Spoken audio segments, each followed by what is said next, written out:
We are live, Excellent. according to that thing.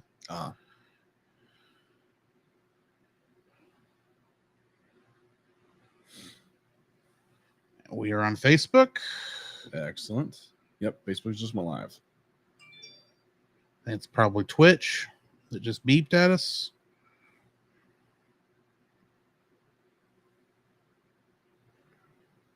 There we are. Like,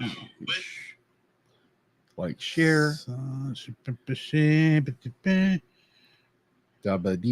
YouTube is live. Excellent. And then just to visually verify Twitch.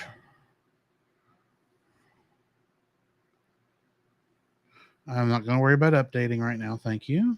Okay, Twitch is live. Excellent. Hi, guys. What's up? This is Drew. This is Jacob. And we will be starting soon on our review of Warriors of Virtue. We are just waiting on our guests to arrive.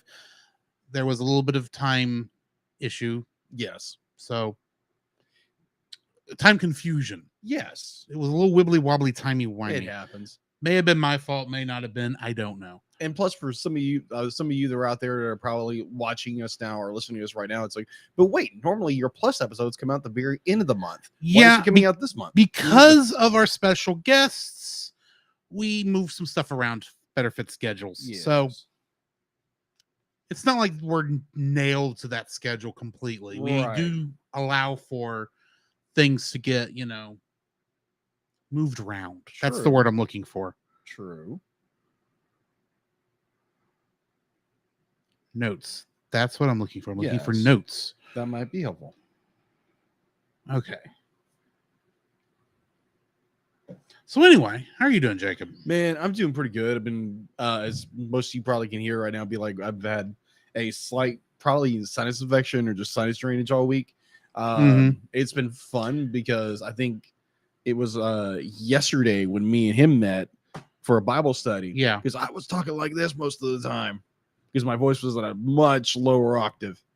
But yeah, thankfully, thank the Lord, be like it's gotten better. I was a little fearful this morning and this afternoon because I would hear myself talk and it would sound like this the entire time. And thankfully, my range came up, so it means I'm probably past more of what the infection was or whatever it was. Not COVID, thank you. Thankfully. It's probably just seasonal because due to here where we live in East Texas, the weather has changed drastically from 105 to like 80 degrees. Right.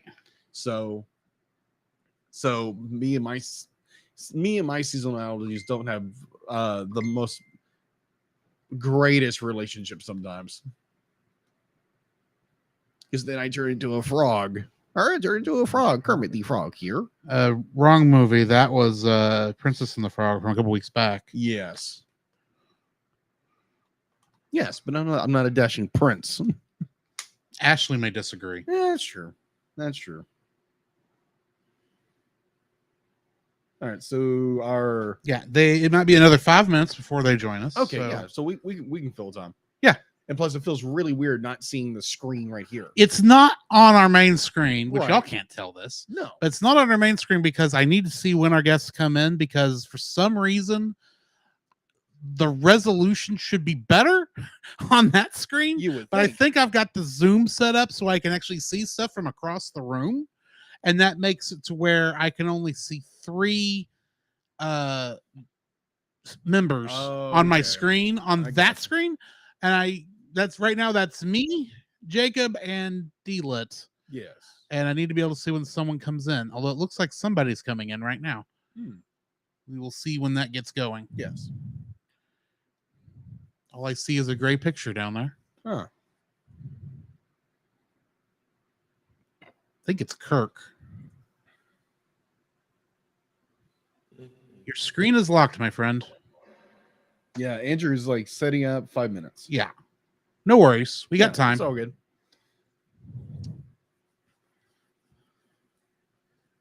Can y'all hear me? Yes, and you're very echoey.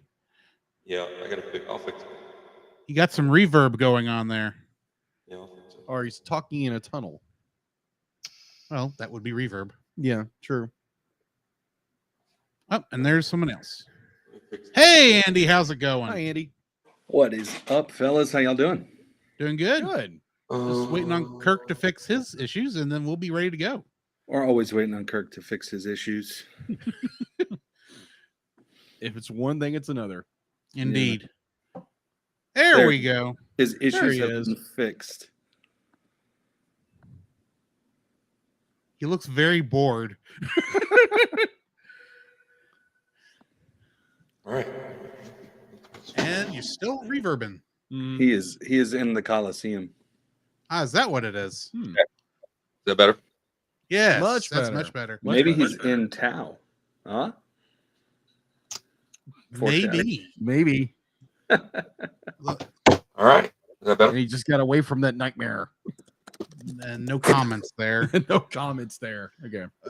There. Come on, chat. That'll catch up, or I'll close it and come back. Right. Either way. Yeah, you're not having internet issues, have you? I haven't had internet issues, but then Okay. I wasn't having internet issues last week. True. And it still dropped a connection on us at one point. So, That is true. okay. So, just to go over the plan real quick on the show, I'm going to play the intro here in a bit. I'm going to introduce Jacob with a pun. Jacob will introduce me with a pun. Then I'll introduce Andy, and then Jacob will introduce Kirk. And then we'll get into the spoiler-free review. We'll give the full, then we'll go into the full review with the likes and dislikes. And then intermission. Then we'll do what we've been watching, news. You got interrogation questions? Yes. Okay. And then after interrogation, we'll go into X-Men. Sweet.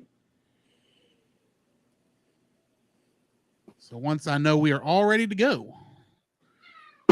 And if it matters, I think y'all are both mirrored on your video. Okay. I can tell because the words are backwards. Are my words? Yep, they are backwards. So yeah, if you go onto the three dots there on your left, on your, above you, you can go into your camera settings and turn the mirror off. I think I'm back now. There we go. There I'm we go. back from outer space. Awesome. Man, is that small. Cannot do anything about that. Oh well. All right. So is everybody ready to go? I think so. I believe so. Give me 2 seconds. Let me get my phone. No worries.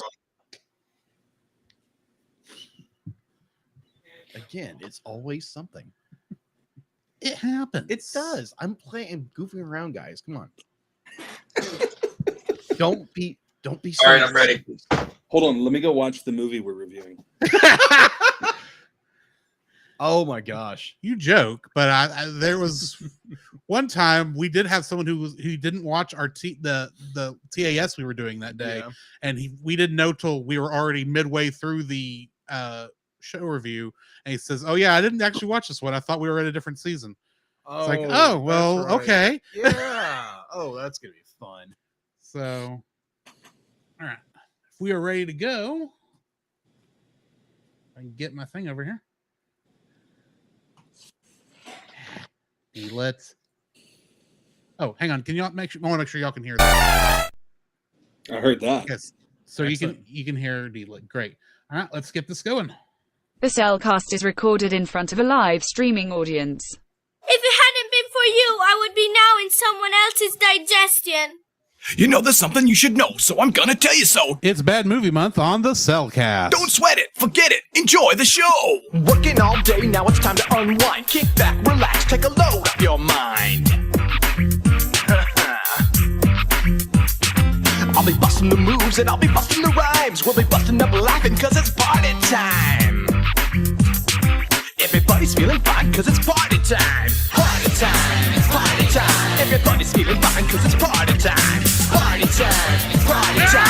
Everybody's feeling fine cause it's party time. Party time, party time. Everybody's feeling fine cause it's party time. Party time, it's party time. Everybody's feeling fine cause it's party time. Hello and welcome Welcome to another episode of the Cellcast. Joining me today is a man who has thankfully not been turned into a karate chopping kangaroo. Welcome, Jacob. Why, thank you. Thankfully, this time it didn't transform into something indeed. He says you're welcome. Yeah, exactly. Why, thank you. Let me introduce our co-host, a man who, brother, if I hear one more thing about chi in the inner universe, I might scream. Welcome, Drew. Obviously, you've not watched enough of Dragon Ball Z. That's what they talk about all the stinking time on that show. They're not taking 5 minutes to charge, 50 minutes to charge up and attack. Yeah.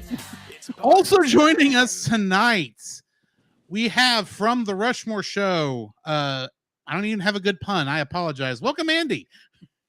That pun works well enough. I'm usually full of them too. Sometimes my name is a joke enough. So there you go. Well, I mean, it's kind of bad enough that Drew is introducing Andy. So True. Neither of us want to go by Andrew. So why would we do that? Why would that happen? Anyway, Exactly. excited to be on the show, man. Yeah. Jacob. And let me introduce our other special guest, a man who has the most righteous beard ever. Welcome, Kirk.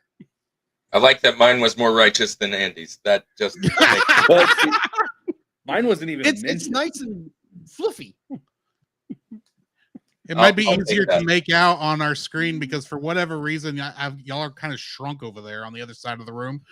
Well, See if I can appreciate make that bigger. There we go. I've been All trying right. that to happen.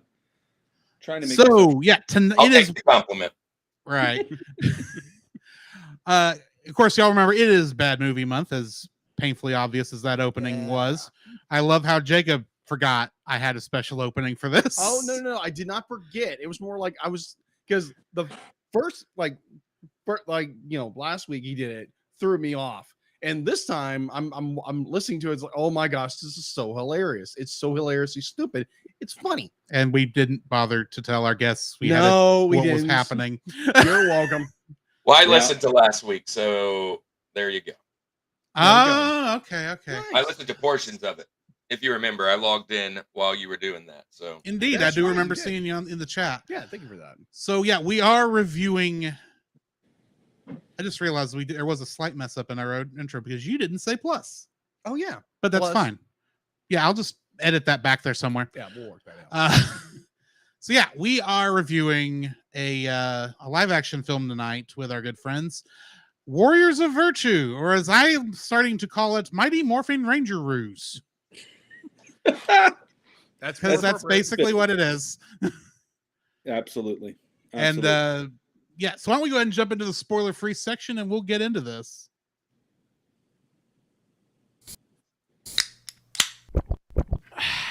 Certified fresh and spoiler free.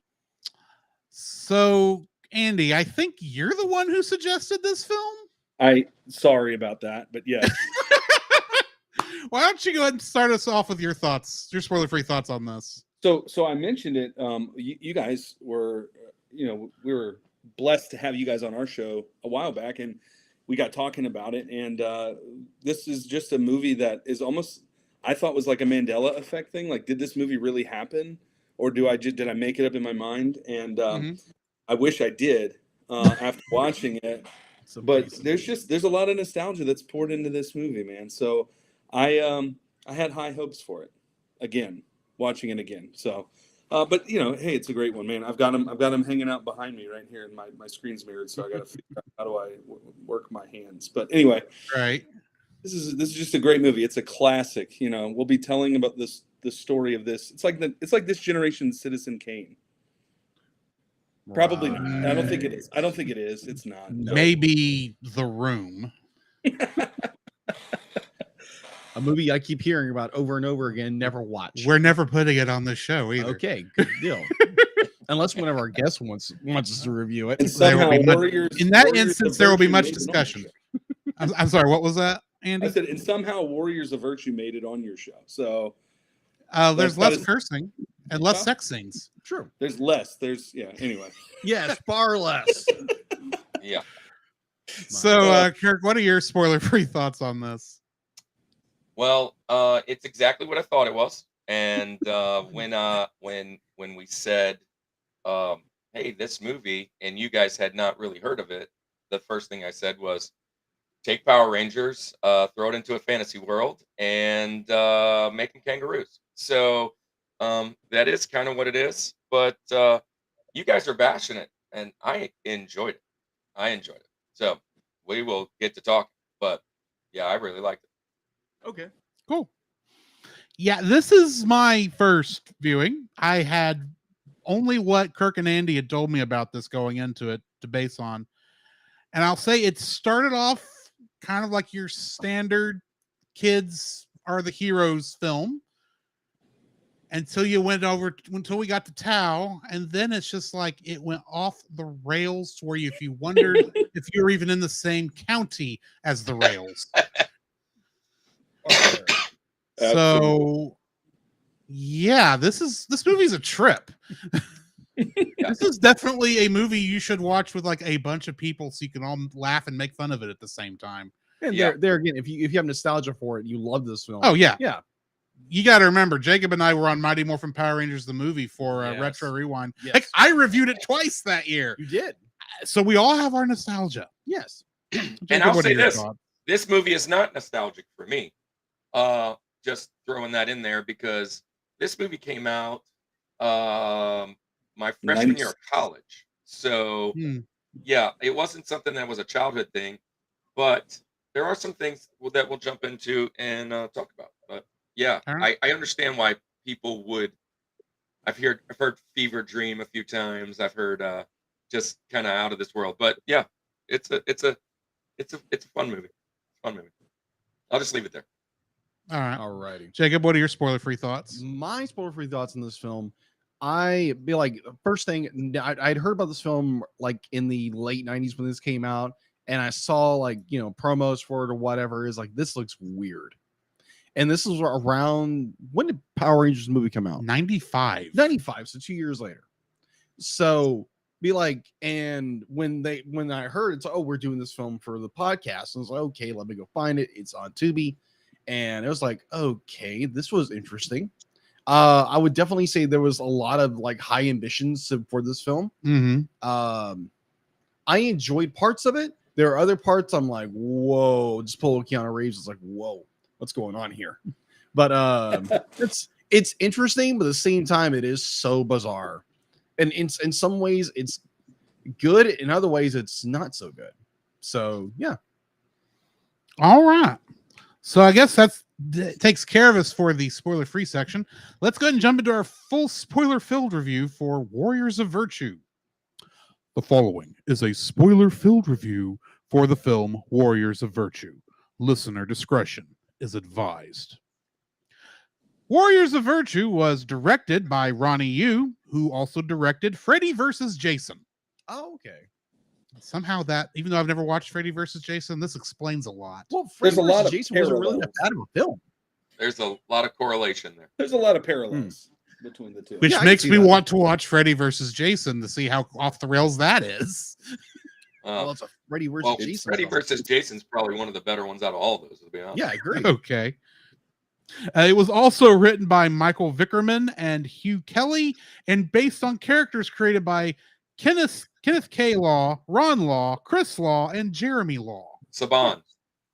All 4 Laws. Yeah. It's not really Saban because that would be Haim Saban and Shuki Levy. But I'm joking. I'm guessing that's the 4 brothers that the logo was at the beginning. Yes. That makes Getting sense. into the cast. Oh, yeah. Getting into the cast, we've got Mario Yedida as Ryan Jeffers.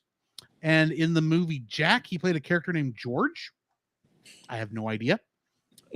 Angus McFadden played Komodo, and he was Robert the Bruce in Braveheart. Oh, nice. Marley Shelton played Elysia, and she played Dr. Kelly Atkins in Rampage.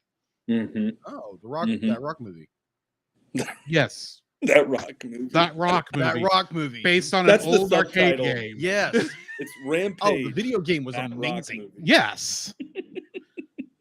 There's words you don't hear out of Jacob that often. The video game was amazing. Okay, so just for context here, Like, I You don't play agree. video games a lot. I don't really play video games, but when I was a kid, my grandfather would do like yard sales and flea markets the whole bit, and he just picked these big lots of things. And so we just grab through them. My brother Jim grabbed this Rampage game.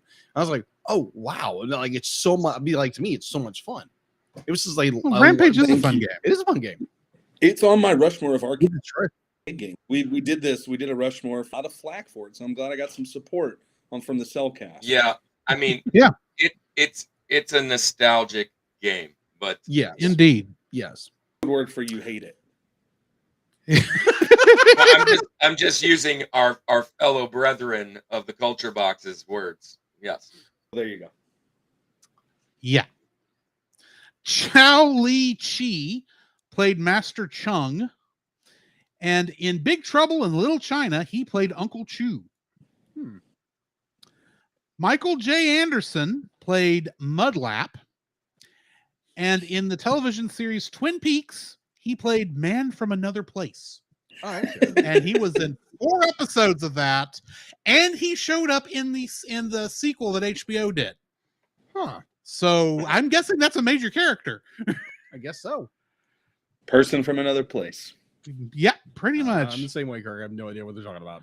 Tom Towles played General Grillo. And he was Harry Cooper in Night of the Living Dead. Oh. Lee Ehrenberg played Mantos. And in Pirates of the Caribbean, the original 3 movies, the good ones, Okay. he played Pintle. That is the slightly balding pirate that hangs out with the one that's missing an eye. Missing an eye. Oh. Yeah. Yeah. That guy. Oh, okay. Dennis. Parlay. Yeah, Parlay. Dennis Dunn played Ming. And in Big Trouble in Little China, he played Wang Chi. Jack Tate was the performer for Yoon. And he's the guy in the suit. And he played George in the television series Dinosaurs. Oh. Nice. That was a show I didn't like so much because I just didn't like little kids at the time. So mom was like, "Oh my gosh!" That's not about not liking kids. That's about not liking that chewed up ball of gum. I'm the baby, gotta love me. Oh my, you're not kidding. Oh my gosh, so irritating. Doug Jones. TGIF, man. Oh yeah, TGIF. Oh yeah. Doug Jones was the performer for Yi. And he was Billy Butcherson in Hocus Pocus, the zombie. Oh, that's right. Yeah. He actually goes on to play a character in Star Trek named Saru. Yeah. Just throwing that out there. He's a very well-known, He's a very tall actor.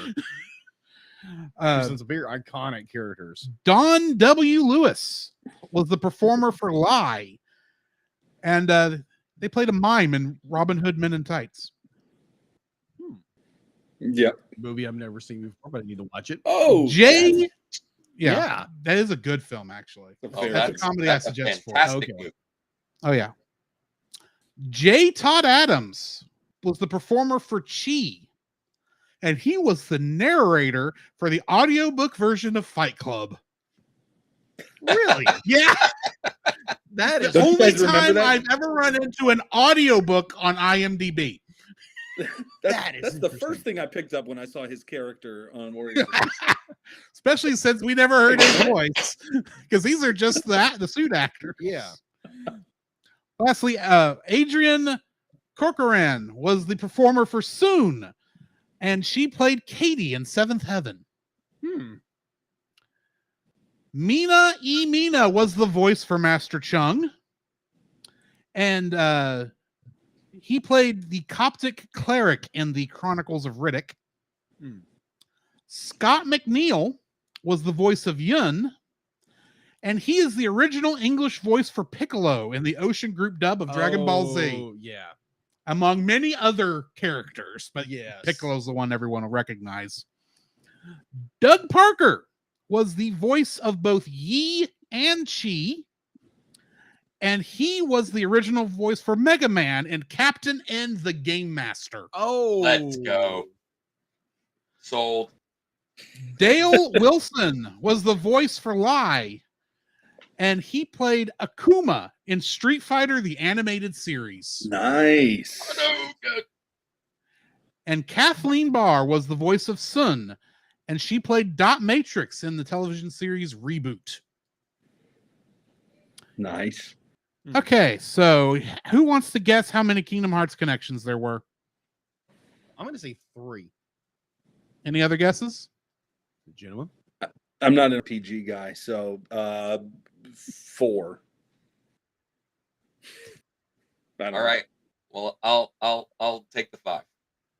Oh, you didn't Y'all price are is right. all way off. Oh, It yeah. is absolutely zilch. Wow. Dang it, you should have gone Which price actually is I right. almost took the 2. I almost took the 2. It actually surprised me with this one because there were I actually a lot figured of my odds were lot of well-known better actors. higher. Yeah. Yeah. All Field is right. bigger. So Jacob, what do You we did got in Sorry, You what? forgot one famous actor in this movie. For any football fans, Warren Moon was the football coach right in the beginning of the movie. yes. From the Houston Oilers. Let's go. And he makes that stupid line, "Hey, I've played a few games before." I played a few games. It's the silliest scene. Anyway, Dude, you're taking one of my favorite things of this movie. Hush. did everything I just that's like 4 Yeah, seconds that of was the that was movie. probably the most Yeah. biggest I mean- surprise of this film that Warren Moon was in it. I was like, wait, that's Warren Moon, right? I'm not. This is Where my was he eyes at are in not deceiving me, right? 97? What was he doing in 97? He I don't know. Anyway.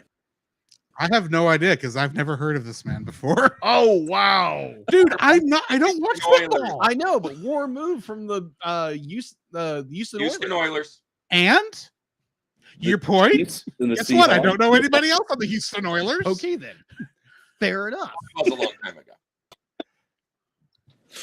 I'm not, no complaints. Y'all enjoy it. That's y'all's thing. I have no idea who this is. Okay, But that's fine. Jacob, what do we have in info and stuff? all right, info and stuff.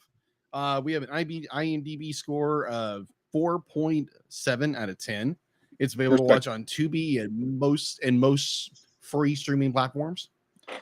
Production was by China Films Co-Production Cooperation, Law Brothers Entertainment, distribution by MGM Distribution Company here in the United States. Its release date was on May 2nd, 1997. Going into box office, it had a budget of $35 million.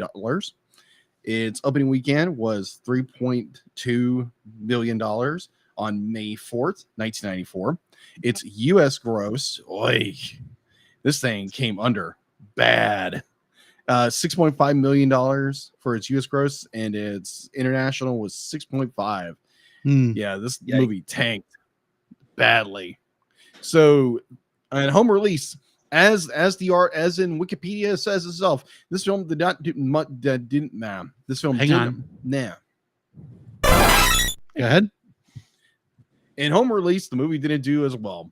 The film did not much do better when it hit video, earning only 7.69 million from the date of its release in 1997 through mid-December of that year. Sequel. There actually is a sequel to this thing. Yes. Believe it or don't. Yeah. So I was like pleasantly surprised. I was like, what the? Like there again, be like some people it's just more. It's okay. This is a great film, or it'd be like maybe it was more like the fandom behind it wanted another one. But yeah, second film, Wars of Virtue: The Return to Tao, was released on October 22nd, 2002, and that's all I have for info and stuff. Now I may be Just a wrong second. real quick, but I think the second one doesn't have kangaroos.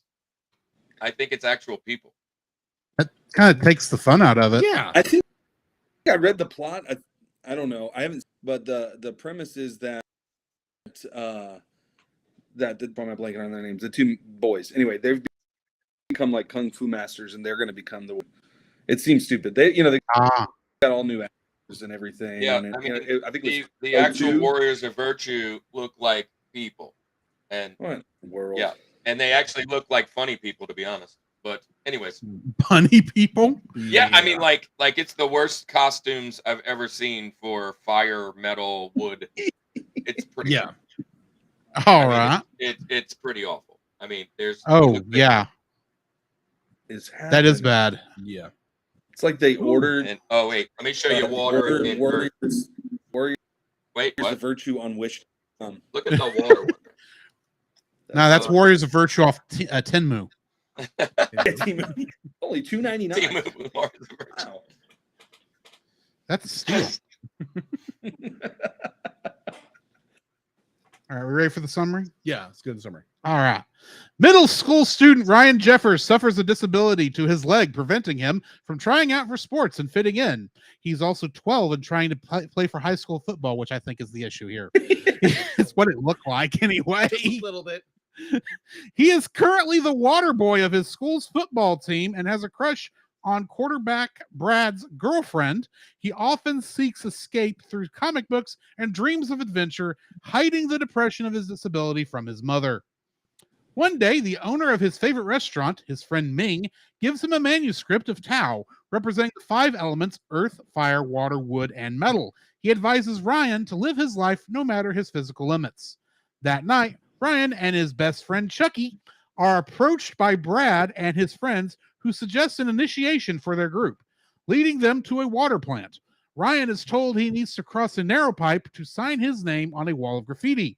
Ignoring Chucky's protests, Ryan attempts to cross, but a water pipe opens up and throws Ryan into the water. Ryan wakes up in a strange forest and is attacked by assailants who are drawn off by a creature from the lake. As he escapes, he realizes his leg works. He meets a dwarf-like man named Mudlap before a beautiful girl named Elysia drives him off. She tells Ryan that he is in Tao. Ryan tells her about the manuscript, which had been lost with his backpack. Believing it to be the manuscript of legend, Elysia takes Ryan to Master Chung, and he meets 4 of the 5 warriors, anthropomorphic kangaroos, each representing an element. Lai, the warrior of wood; Chi, the warrior of fire; Sun, the warrior of earth; and Yi, the warrior of metal. He is told that Yun, the warrior of water, has left them following an earlier conflict, and that the manuscript would be sought by Komodo, a warlord who betrayed the warriors and is stealing from the life springs of Tao to stay young forever. He is captured by Komodo's henchmen Mantos, Barbarocious, and Dullard, who is saved by Yun, but is saved by Yun. Ryan convinces Yun to return to the life spring. Ryan flees, wanting to return home, but Mudlap leads him into General Grillo's arms, and he is saved by Chung, Yun, Yi, and Chi. They go after the manuscript and fall into a trap after being betrayed by Elysia, who joined Komodo as vengeance against Yun for killing her brother by accident. They are nearly killed in a trap, but narrowly escape using their skills, and they return to the life spring to prevent Komodo from ambushing the others. Komodo fights Chung and ultimately kills him, then makes off with Ryan. When Ryan awakens at Komodo's palace, Elysia begs him to read from the book so that Komodo could possibly invade his world for more life springs. Ryan realizes he can't read the book, and this upsets Komodo, who tries to strike Ryan down. Elysia interferes and is struck down by Barbarocious. Komodo kills Barbarocious in a rage, and Ryan escapes. Komodo returns to the life spring and challenges the warriors to one-on-one combat, splitting into 5 versions of himself. He taunts and defeats the warriors, while Ryan, after getting an apology from Mudlap for his betrayal, finds an inscription in the manuscript. Ryan tricks Komodo into overusing his power, weakening him so that the warriors can purify his spirit, reforming him into a kind man and purifying his army.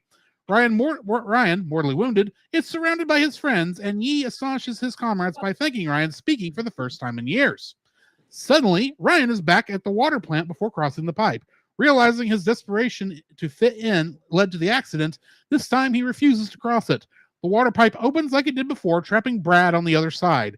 His insults to his friends only prompt them to leave him behind for the police to find.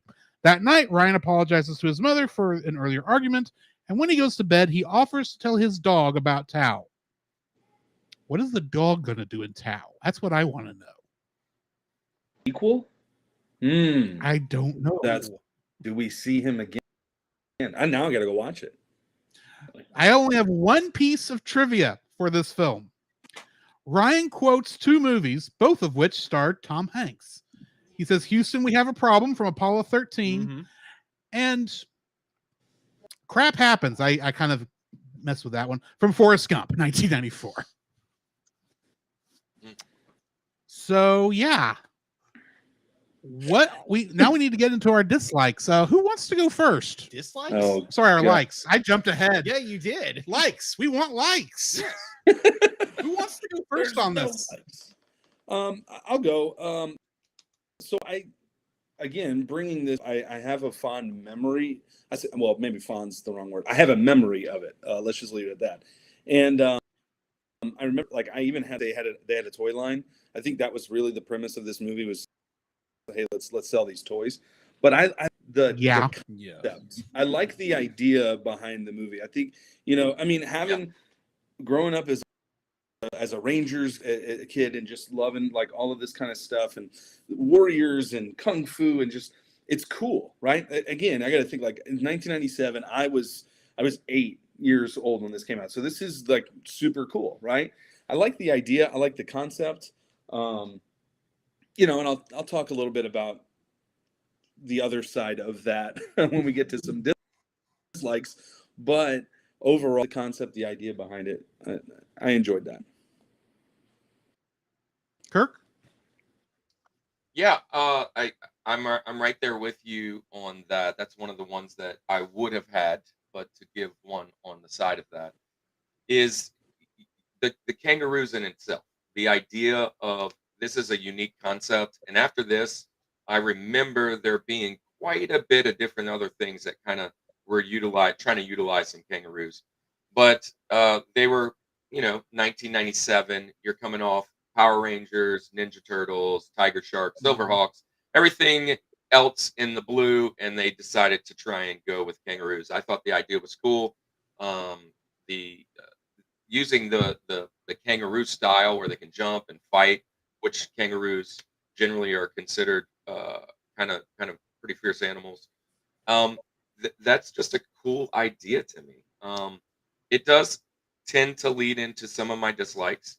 But if I'm going out there and telling you this is right in my wheelhouse in 1990s, this is the kind of stuff I love. So I that's the biggest like that I had for it, was just the whole concept, the whole idea, and this idea of anthropomorphic animals was really high back in the late 80s, early 90s, and it probably ran its course by 97, to be honest. So, but there you go. Jacob? I'm in the same boat as our guest. It's like the concept of this movie is amazing.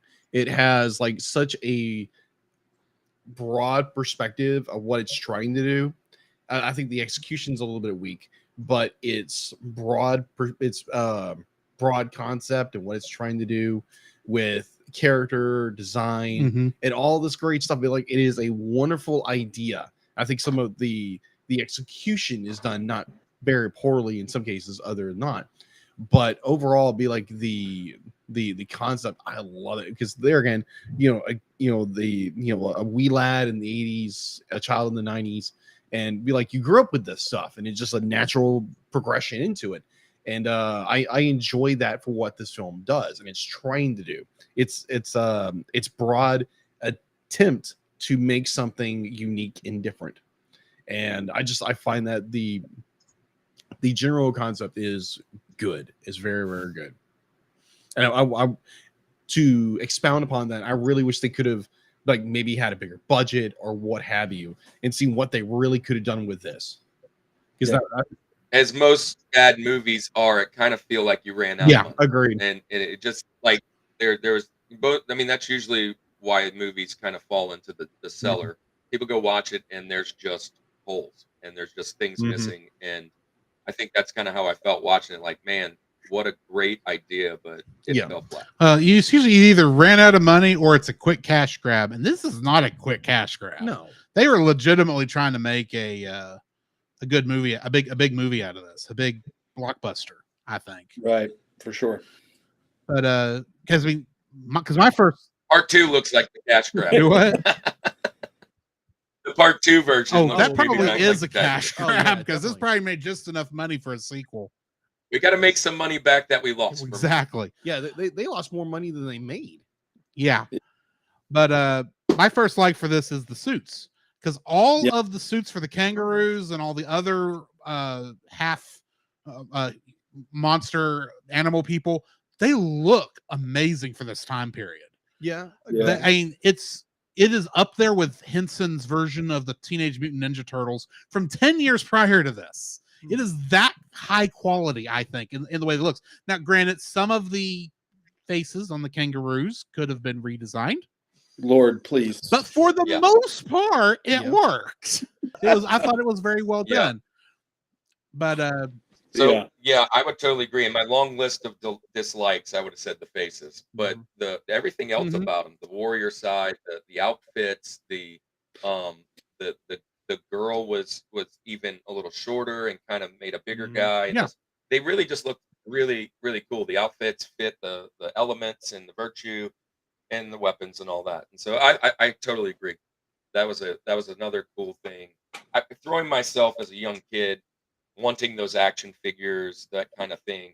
And again, I'm early college at this time, but thinking if I was a Mhm. young fella back then, this I would have loved it. I mean, I just loved getting into that and watching those guys. Yeah, because I think if in the same vein, Kirk, it'd be like if I would have watched this when I was younger, 1997, I would have probably been like in early teens. And if I would have watched that then and be like, oh my gosh, I probably would have loved it. And because yeah, I can see that. I mean, I just watched it with my 8-year-old, and he was yeah, glued, Yeah.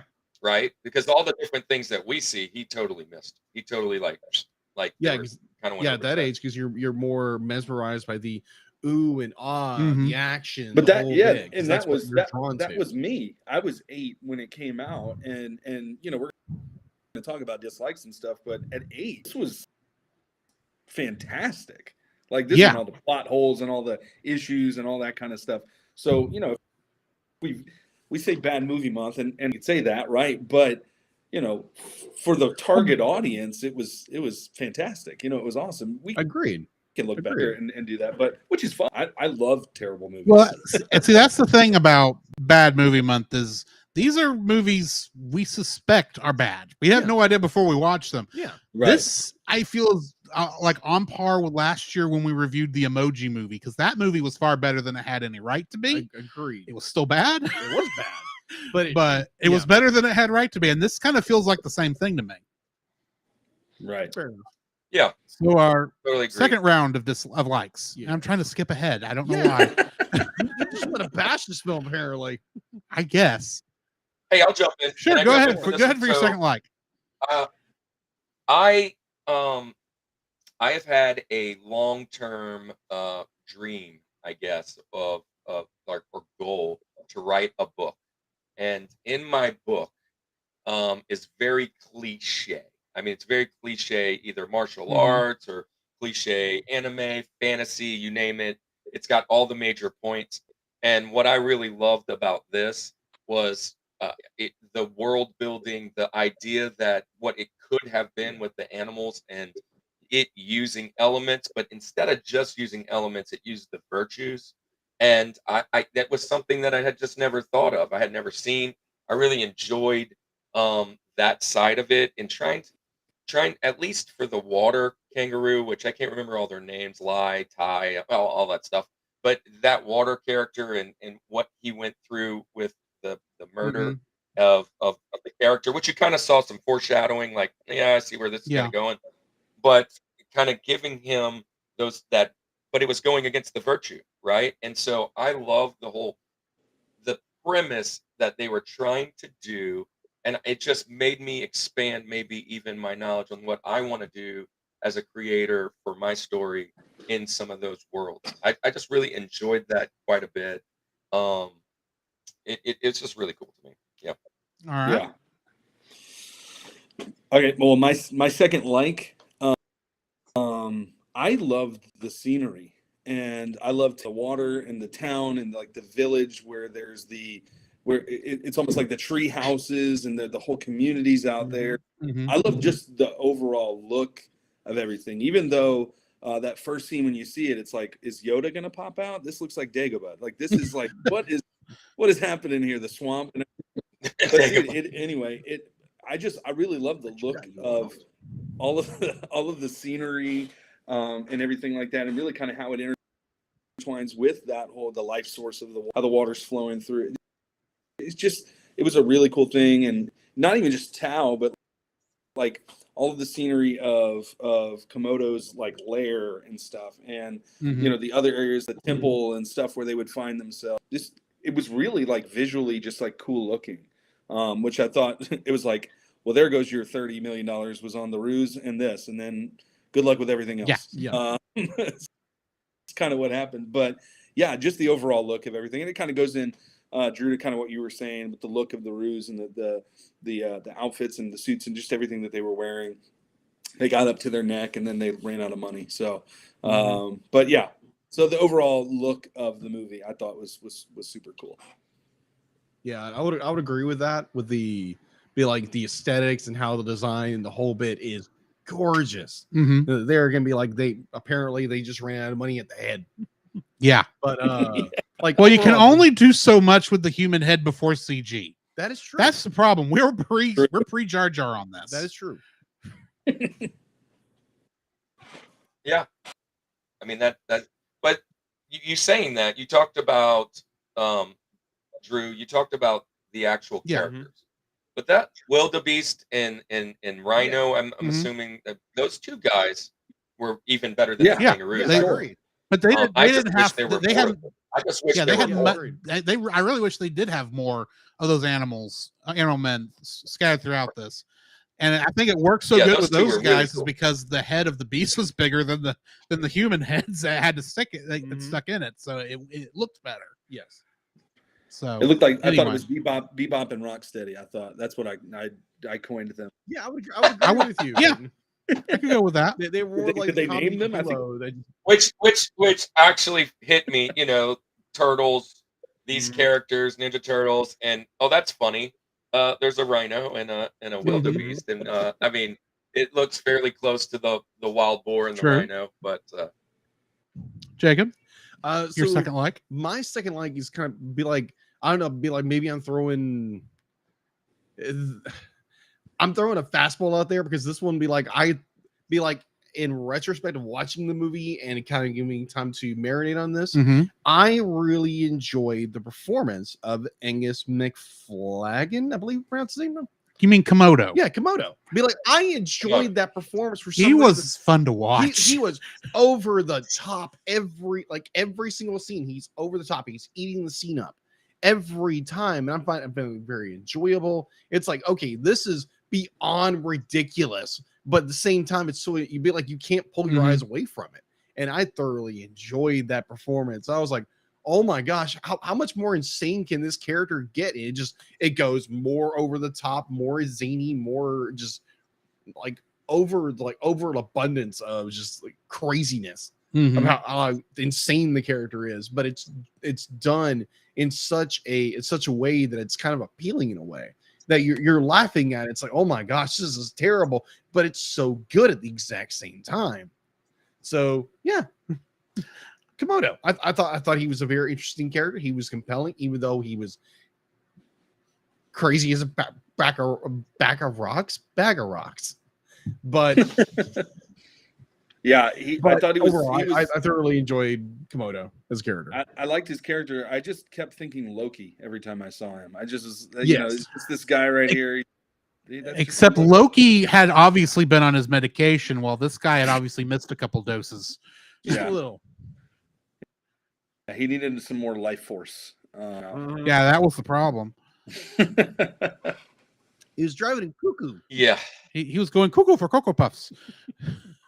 Or in this case, cuckoo for life force. Yes, that. So yeah, my second like for this, believe it or not, is all the stuff that happens in the real world, because it gives just enough of an anchor for this movie that the rest of the movie kind of can go crazy. Okay. But I mean, are certain other things, like how good with the kung fu that Ming is with all the food. I was watching it and going, does this guy work at Benihana's or something? And I was confused while we were there at first, because it's like, wait, now we're in a kitchen in a restaurant. Why is this kid doing back here? But I mean, the whole, even down to where he's crossing over, I'm just going to say the portal that water drain with the light shining up through it. Mhm. I'm going, oh yeah, this isn't the magical portal to Narnia, is it? When I was watching, it's like, but even that looked cool and that looked awesome. It's like, Yeah. okay, this probably wouldn't exist in an actual water plant, but this does look cool. It looked cool enough that literally when we first stepped into town, I was like, wow, this is like a 90-degree turn into Crazy Town. But I still enjoyed it. So that I think having the regular world seemingly take a little while to take so long, but that allowed the movie to be anchored enough to reality that we could have crazy fun in Tao. So Agreed. that's just my I opinion. mean, just to piggyback on, and it's not going to be one of my 2 dislikes, but I didn't understand the Ming kitchen situation. I was like, what is it? Why is he kung? What is all this about?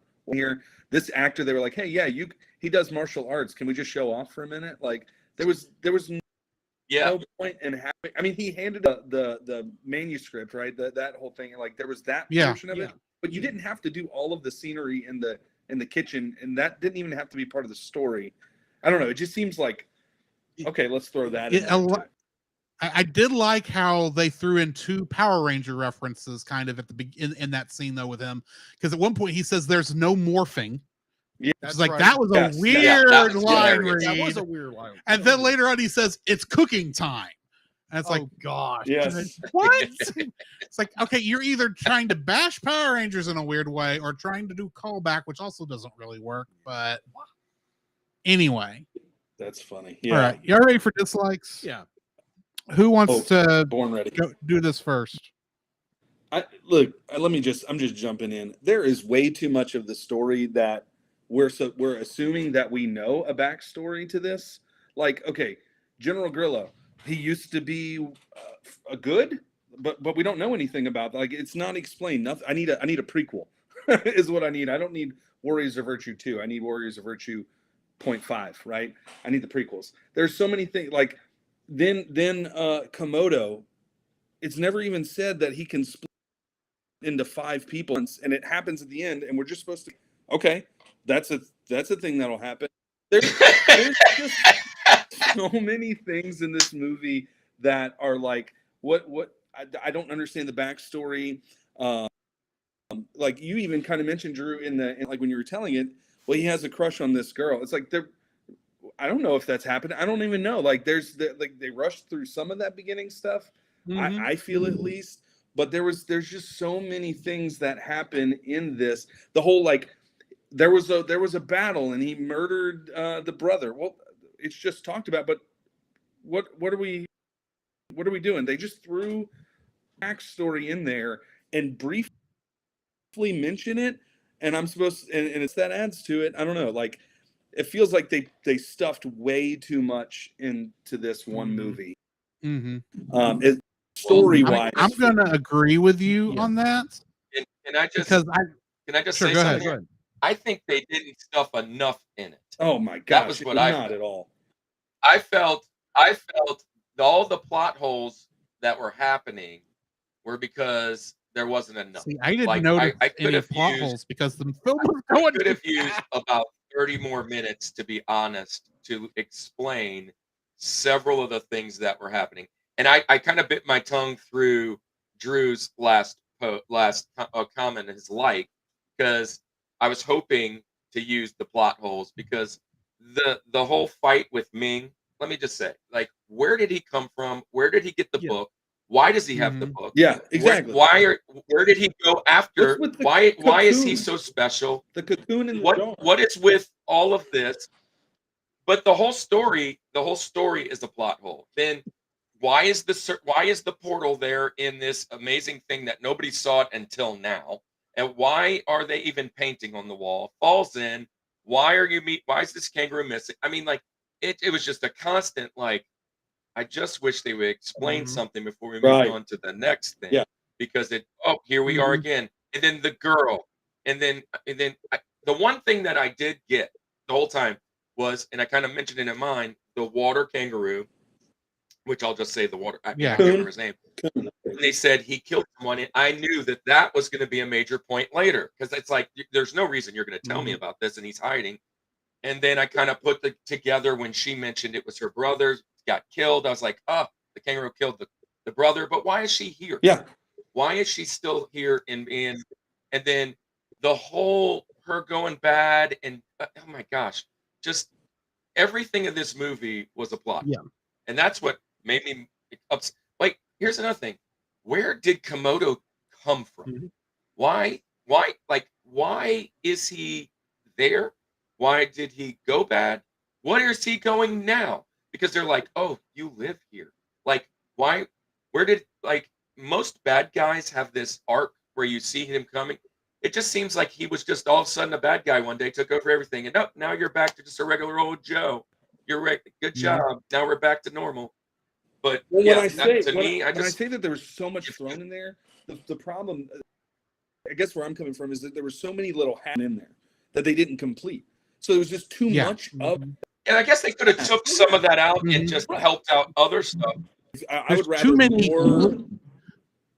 Yeah, I'd rather more development Yeah. on some of those back, the plot, and less of all of that. I mean, or unless it was going to be this giant guy, and we were going to get a ton of movies out of this.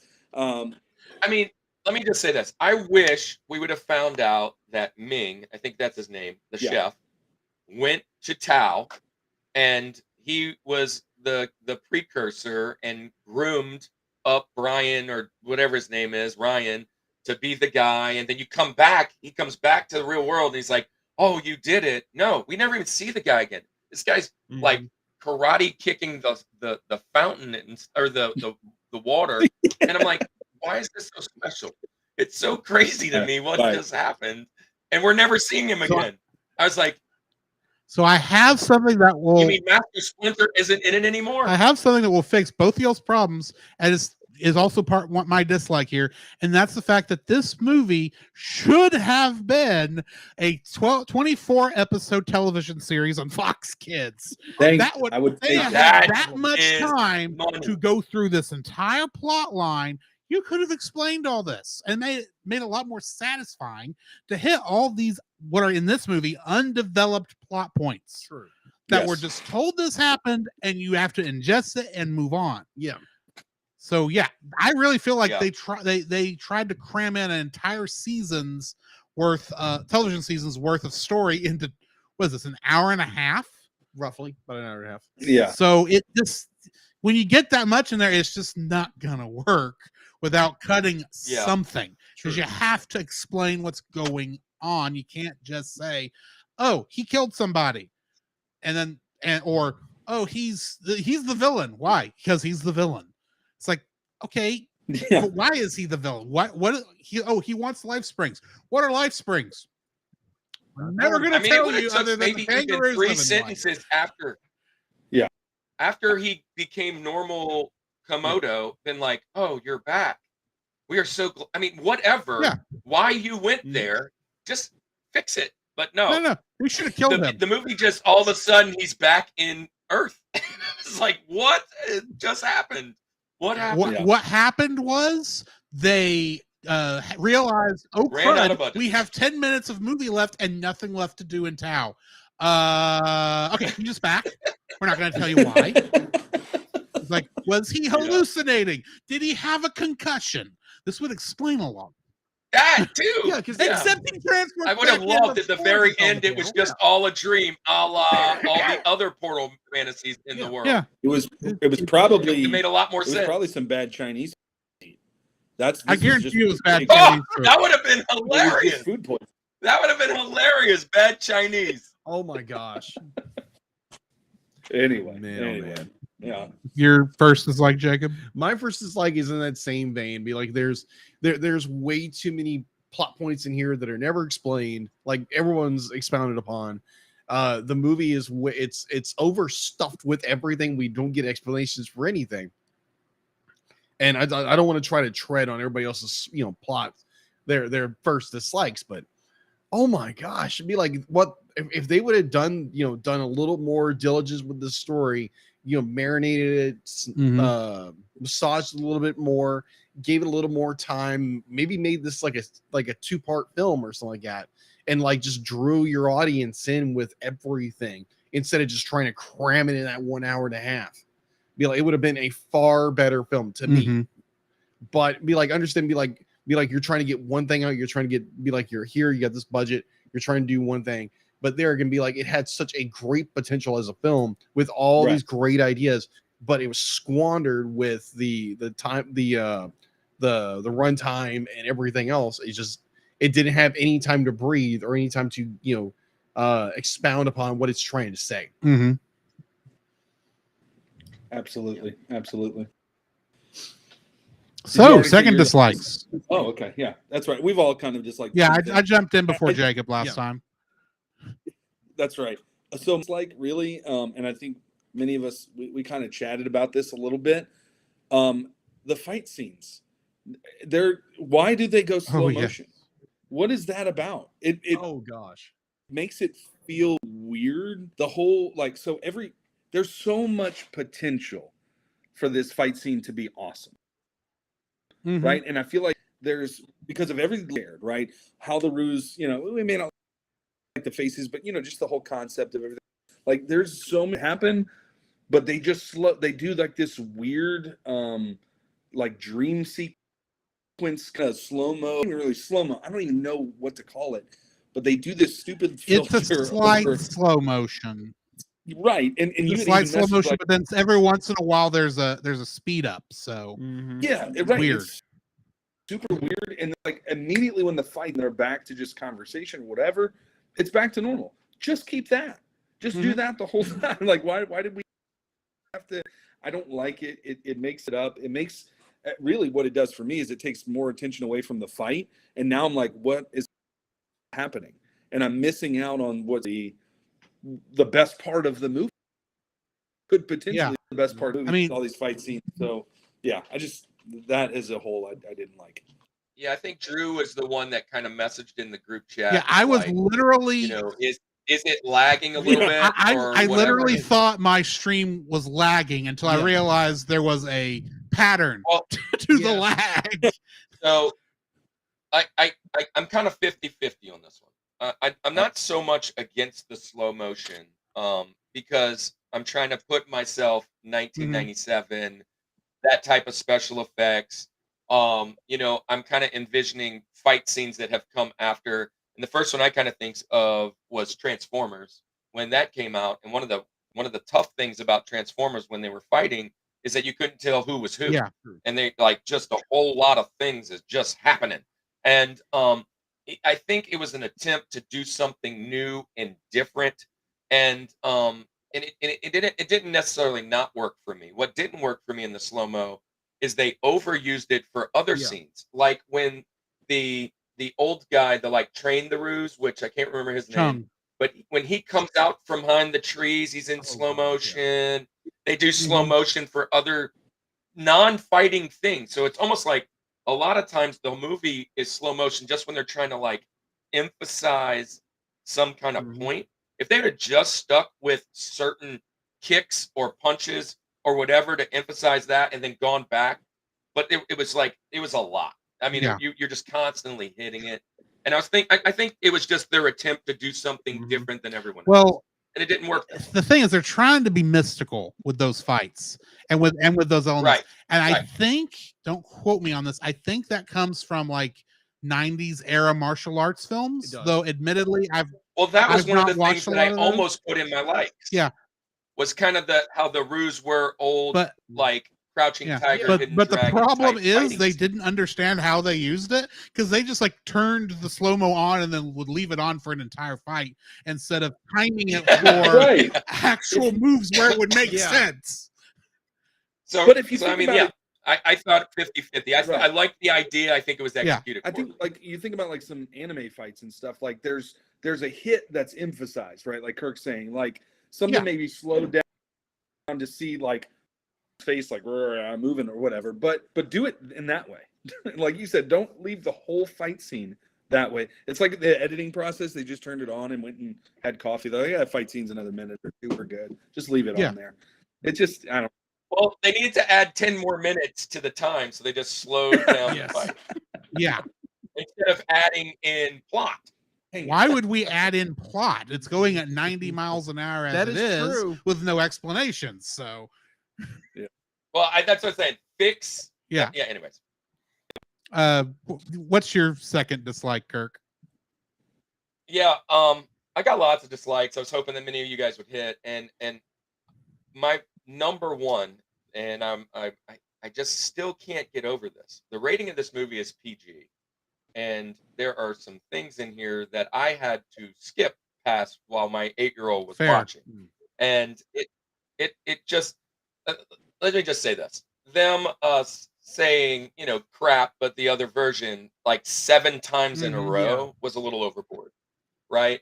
But on top of that, the relationship. So,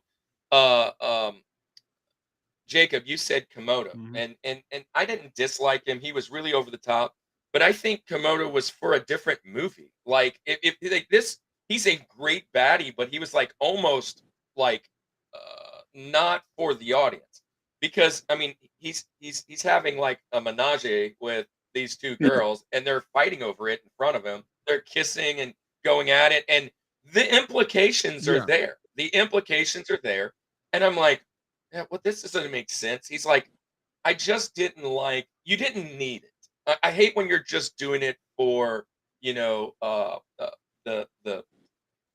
for will be a little edgy, Yeah. right? Like we're just, oh, this might be cool to throw in.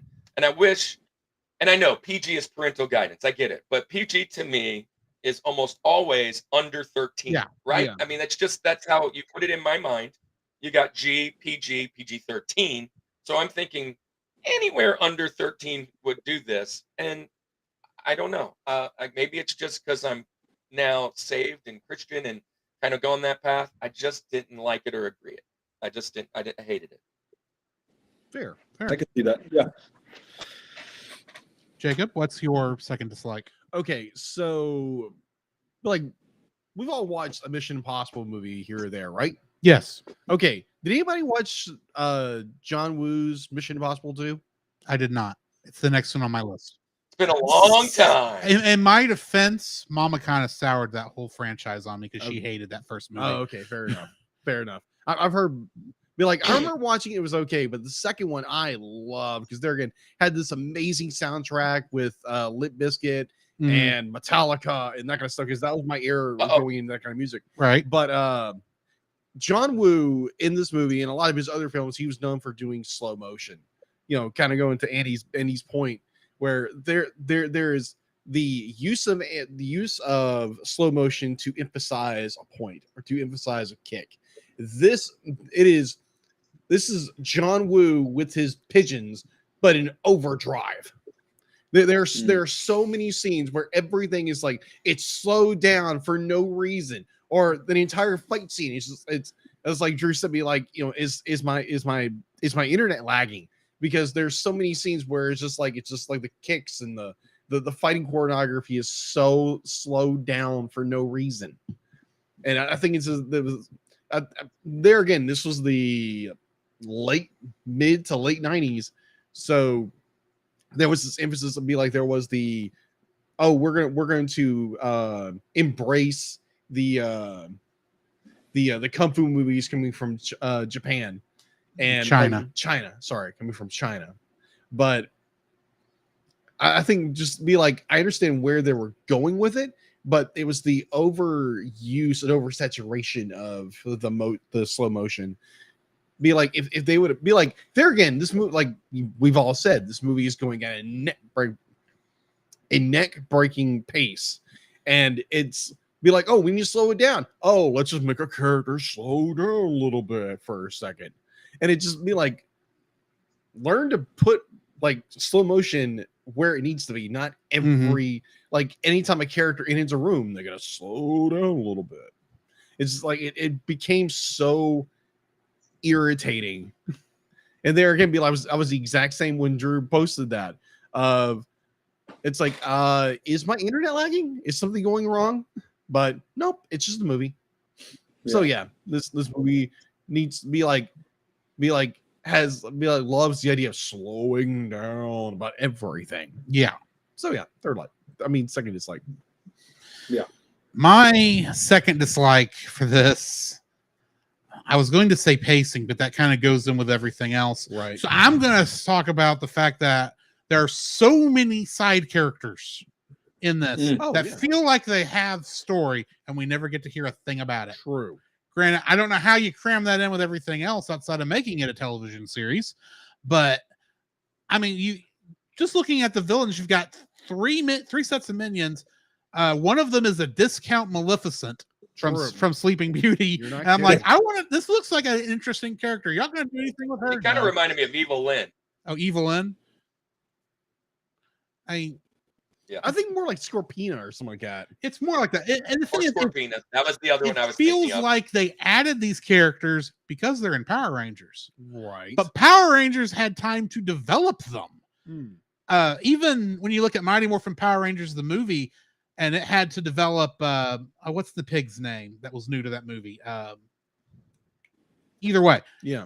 We learned quickly enough about him that it was fine. It didn't matter that he was a minion with virtually no backstory. Yeah. I think we already knew Goldar because he's Goldar. Yeah. But it worked there because he had just a couple lines enough to make me go, okay, this is who this character was. You look at all these other characters, they're just people in costume. They're not characters, is what it feels like. And to your point on saying that it could have been a 25-point series or whatever, what I would have really loved is have less extra characters and more characters that fit the kangaroos. I mean, like, why are there just 4 kangaroos there and 2 other animals and everybody else is normal? Like, it just didn't make sense. You have all these characters that you're introducing. Why are they all there? Why? What is going on? Why are you at this place? Right? There's a part of the plot holes and a part of those characters. Basically, what we're all saying is write a movie, not a show, if you're writing a movie. Right. Yes. Make it be like either make it a 2-part film or a 12-episode TV show on Netflix. You know what format you're going into. If you create a world building for a second thing and now you're stuck with the other, you're gonna have to make some cuts that aren't fun to make. But you have to make them. I kind of felt like in Jumanji. Jumanji's a portal, type fantasy, and they go into Jumanji and then they find the guy and they realize he was from the real world. I was waiting for that. When did those guys come in here? When did this all happen? And then it wasn't. And I was like, because it really felt like Ryan was. It really felt like Ryan was the only person from the real world that made it here, outside of possibly us finding out Ming did it before him. Yeah. Where did the rest of these humans come from? It really felt like they were going to make a reference to maybe Komodo was a human from the regular world that maybe came in with Ming and then Ming escaped and left him there. That would have been an interesting plot point. Yeah, agreed. But the only other one that I can tell, he was just always there and went cuckoo for Cocoa Puffs. The only one I thought was Alicia, because she does mention in one spot, she said, with her parents, I wish I knew my parents and her brother. And it almost seems like, in the real world, like that thing. But then even to our point, it's like Komodo starts calling her. And then the next scene, she's back. Yeah. What happened? I still don't get that transition. Yeah. There's just no, they're not connect these things. So anyway.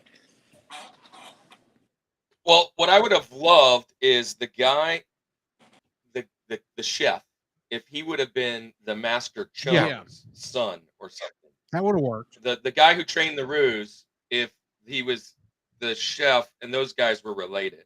And that's how he got the book. And we would explain that portion. And that would have told us why this portal's even there. I don't know. Yeah.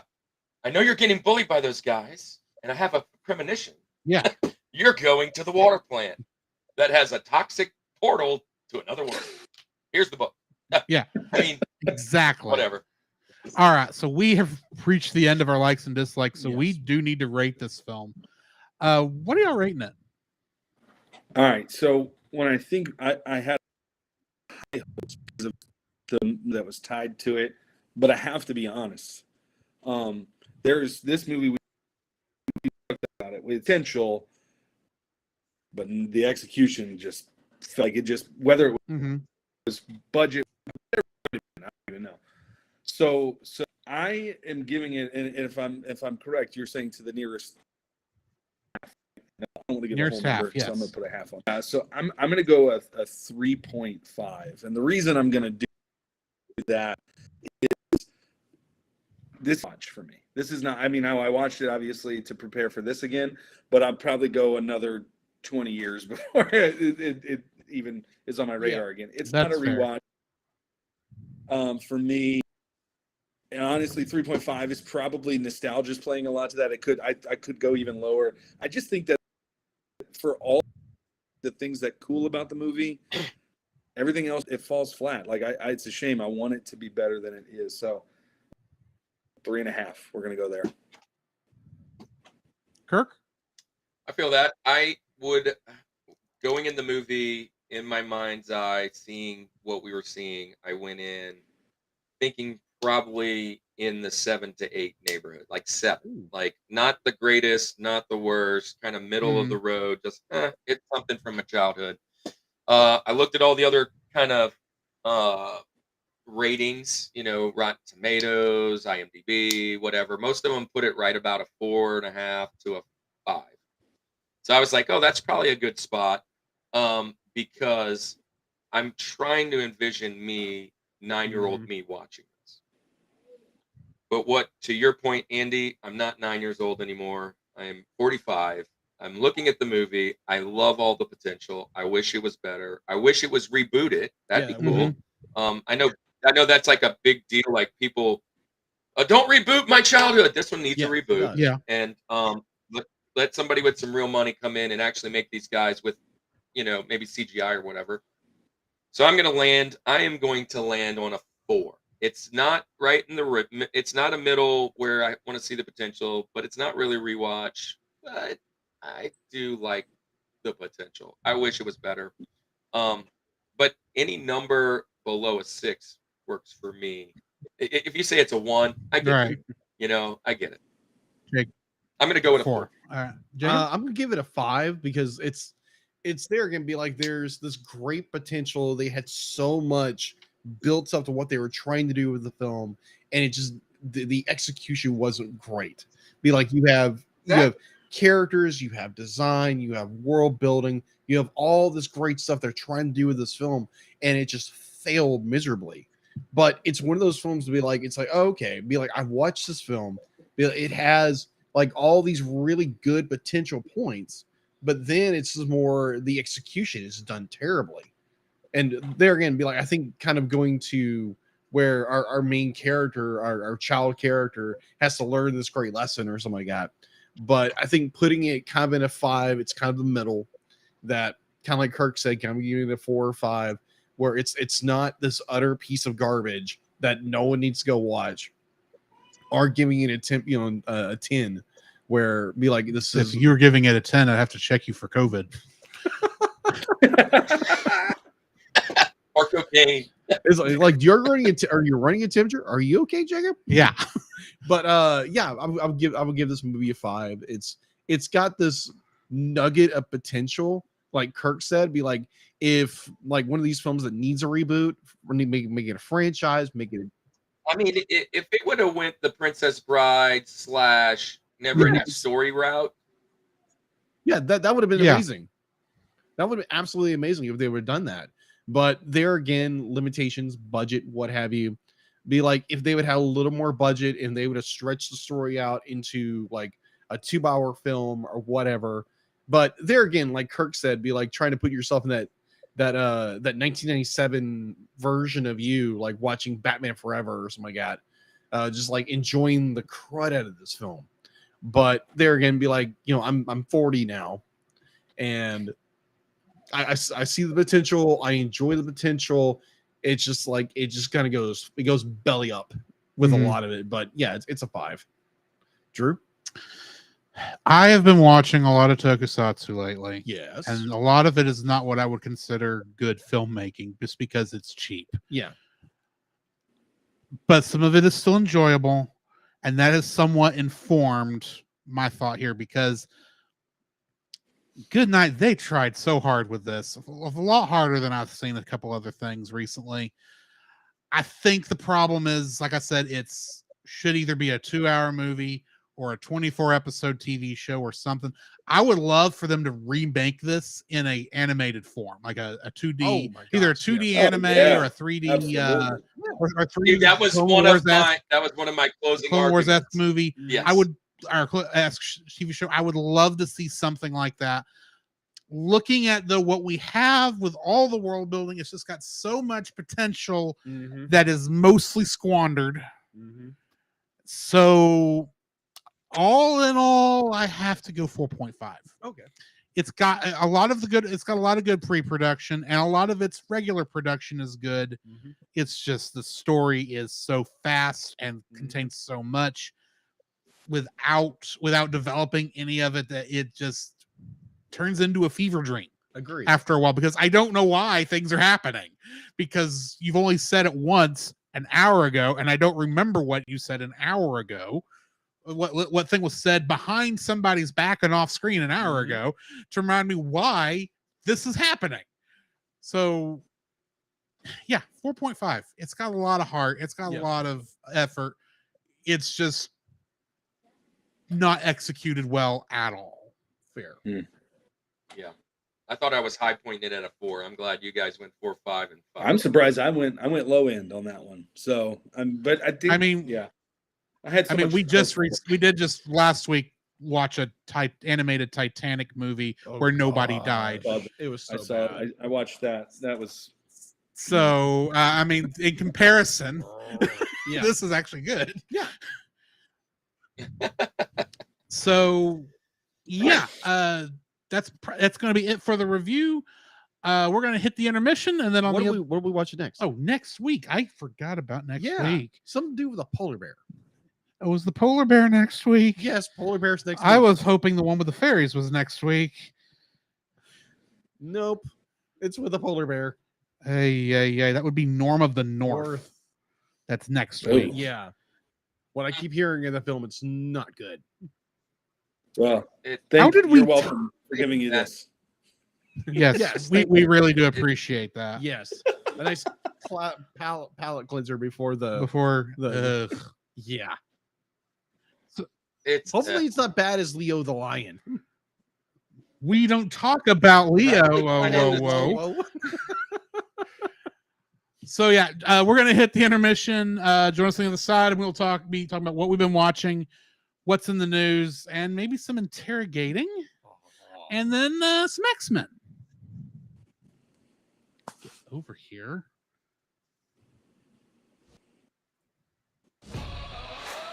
This podcast is a proud member of Culture Box.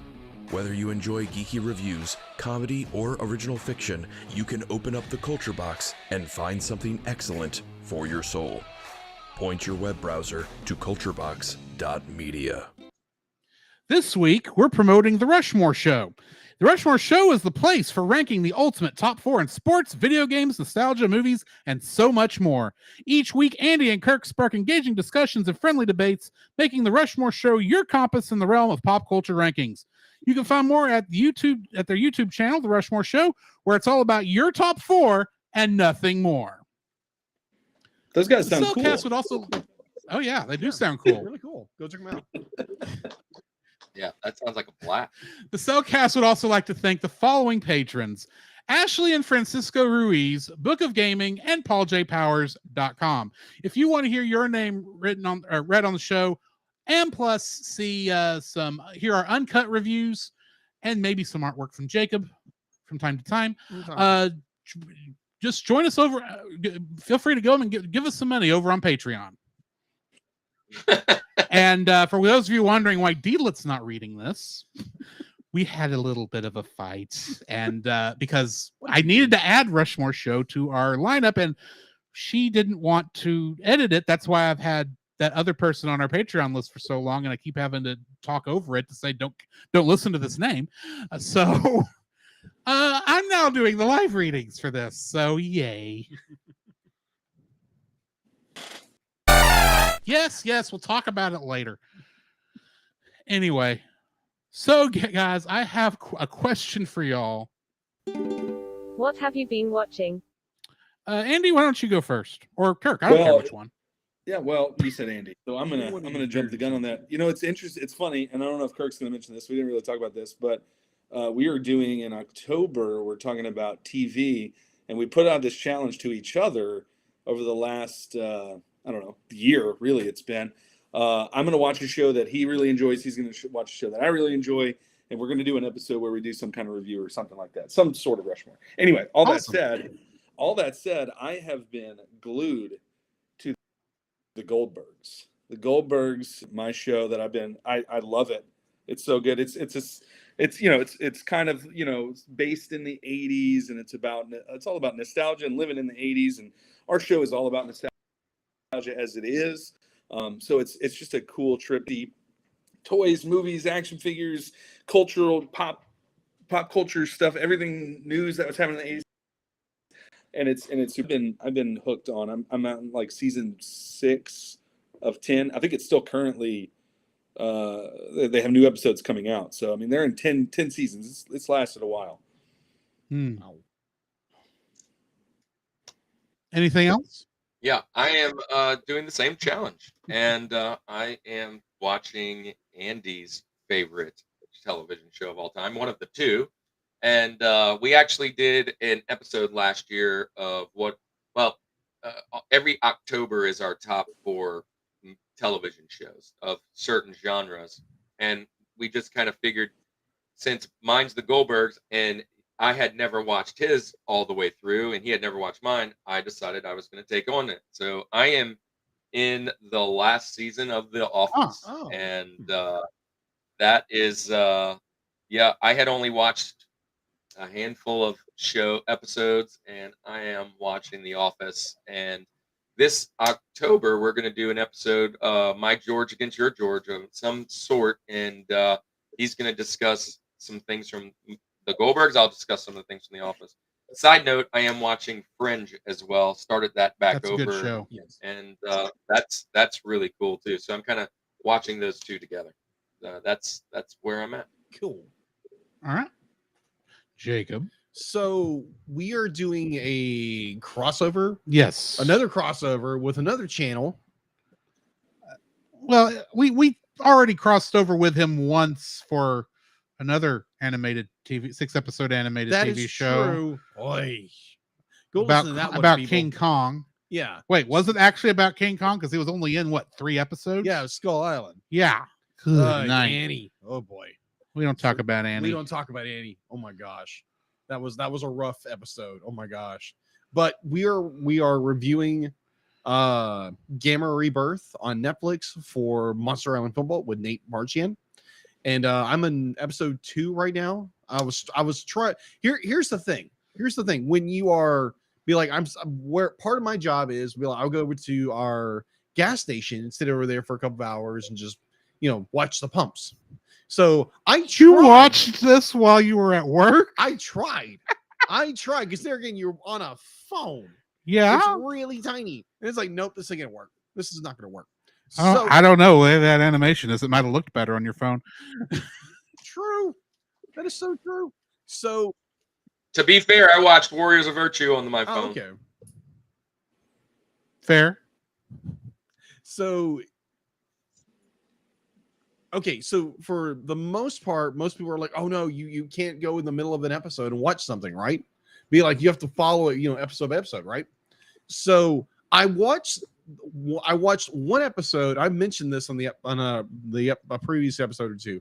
I started watching one episode. I was so confused. What was going on? Who was this? Who was this? And didn't have the full understanding because I didn't watch the previous show. But then they drop episode 5. And I'm like, wait a minute. They're bringing this character back in? Whoa, this actor? What are we talking about? I'll get to it in a minute. Okay, I thought we were still talking about Gamera. No, cool your jets. So what I'm referring to is Ahsoka. On Disney Plus. I have not watched episode 5 yet. Okay. So there again, I've only watched episode 1 and a little bit of episode 2. But you get on social media and all you see is all these amazing clips people put in. It's like, what in the world is going on? I have to watch that. I don't care if I'm, a couple episodes behind. I need to watch this episode. And it was freaking fantastic. Oh my gosh. Because it's this, inner struggle with characters and who they are and be like their lessons they need to learn. And I was like, oh my gosh, do not spoil what's going on if you haven't seen it. But oh my gosh, episode 5 is like some people on the internet, it's be like probably the best television ever. I would disagree with that, but it's so well done. And I was like, I was blown away. I was like, oh my gosh, they brought this character in and they use certain lines here and there. It's just like, oh my gosh, this was amazing. So I'm there with you, Jacob. I watched episode 1 and 2, and again, I haven't gone past that.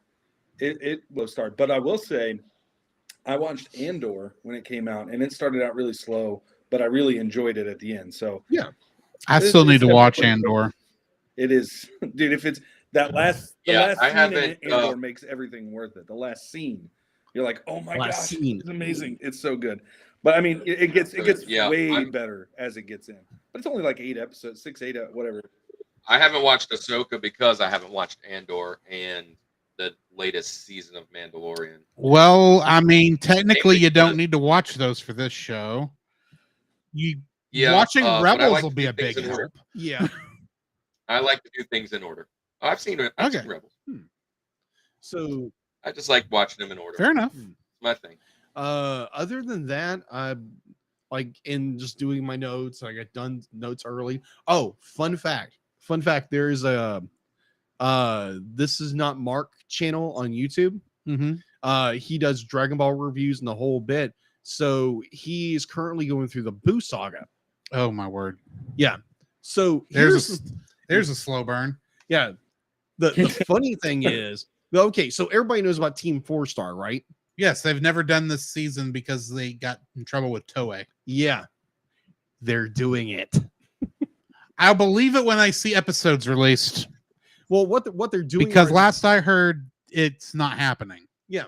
Well, what they're doing is they're doing DBZA Boo Bits, where they're taking little segments from this arc and just doing their thing to it, and it's done so well. Be like, you take the point where Vegeta or Majin Vegeta at this point is going to sacrifice himself in order to defeat Boo, and it's just like, it's so well done. It's just like, it's got that same gritty comedy you have from Dragon Ball Z Abridged, and it's just updated, and it's just like, wow, this is really good. I was thoroughly impressed with it, and plus, I'm Not Mark does an incredible job with doing a deep dive analysis on these shows, and I've learned so much from watching his analysis of Dragon Ball Z, Dragon Ball GT, and Super, which apparently Super was kind of just, what the world were they thinking?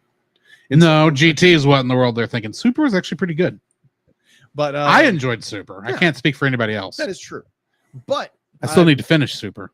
So apparently he teamed up with Team 4-Star to get these little segments done, and now Team 4-Star is putting them out. And it's just like, oh my gosh, the nostalgia of this guy saying, it's like, oh my gosh, have you heard of Dragon Ball Z Abridged? And just watching episode after episode, it was just so much fun. And then them having to having the coming back with it a little bit with Boo Bits was just absolutely fun as can be to watch. So yeah, Boo Bits. Sounds so bad. It does, and I'm sure that's intentional. To knowing Team 4-Star. True. I have been watching like you said earlier, Gamma Rebirth. I actually finished Gamma Rebirth this afternoon. And like I posted in a text to you and Nathan, I have never been so happy to see somebody get eaten before. Oh my word. I was hoping it was one of the students. It's the problem with that show, and I'm trying to hold back because we're going to be talking about this more when we record with him on Monday. Yeah. But the problem with the show is that they animated the whole thing in that pseudo anime 3D. Oh gosh. And that's the problem, because if they had just done the monsters, which look good, the monster fights look great in this style. The actual human beings who are just sitting around talking look like they're being animated like in this like their frame rate is in the single digits. It's how it's weird, and it's like y'all shouldn't have done it that way. It doesn't work.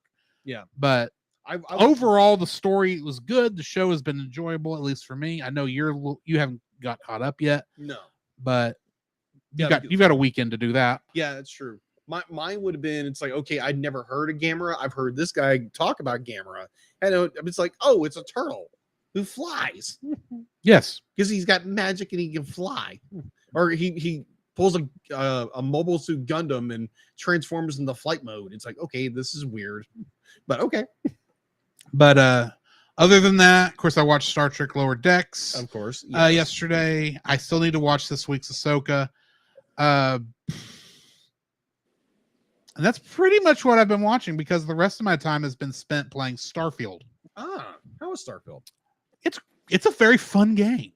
I highly suggest it. So if you've got the means. Yes. So yeah, that's what we've been watching.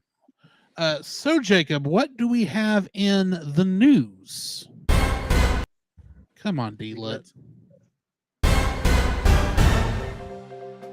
The Cellcast News with your host Jacob Heron.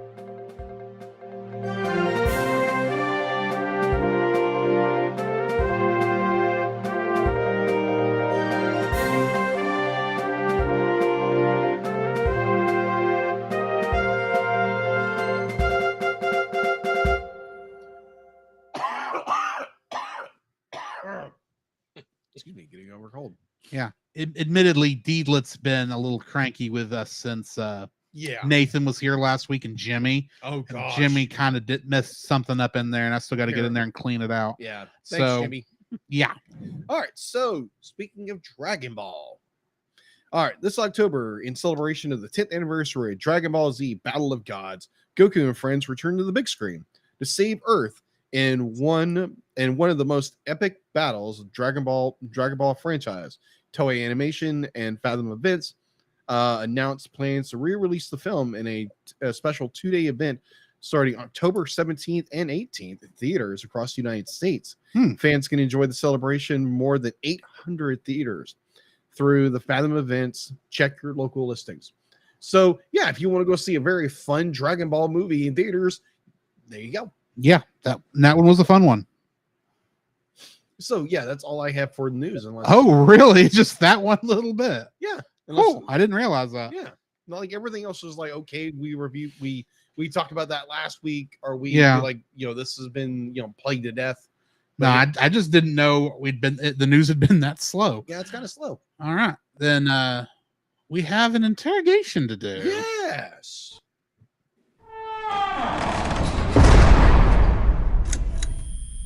Interrogation. All right. So as our listeners know very fondly, that if we have guests on, we give them a bombardment of questions that they're not prompt. They don't know what's coming. So, gentlemen, first question: what was the because I know we have guest starred on your show, and you very obligingly came over to our show. Thank you very much for that. Mm-hmm. So the big question is, what was the cartoons in your life that inspired you as a kid? Ooh. Yeah. So I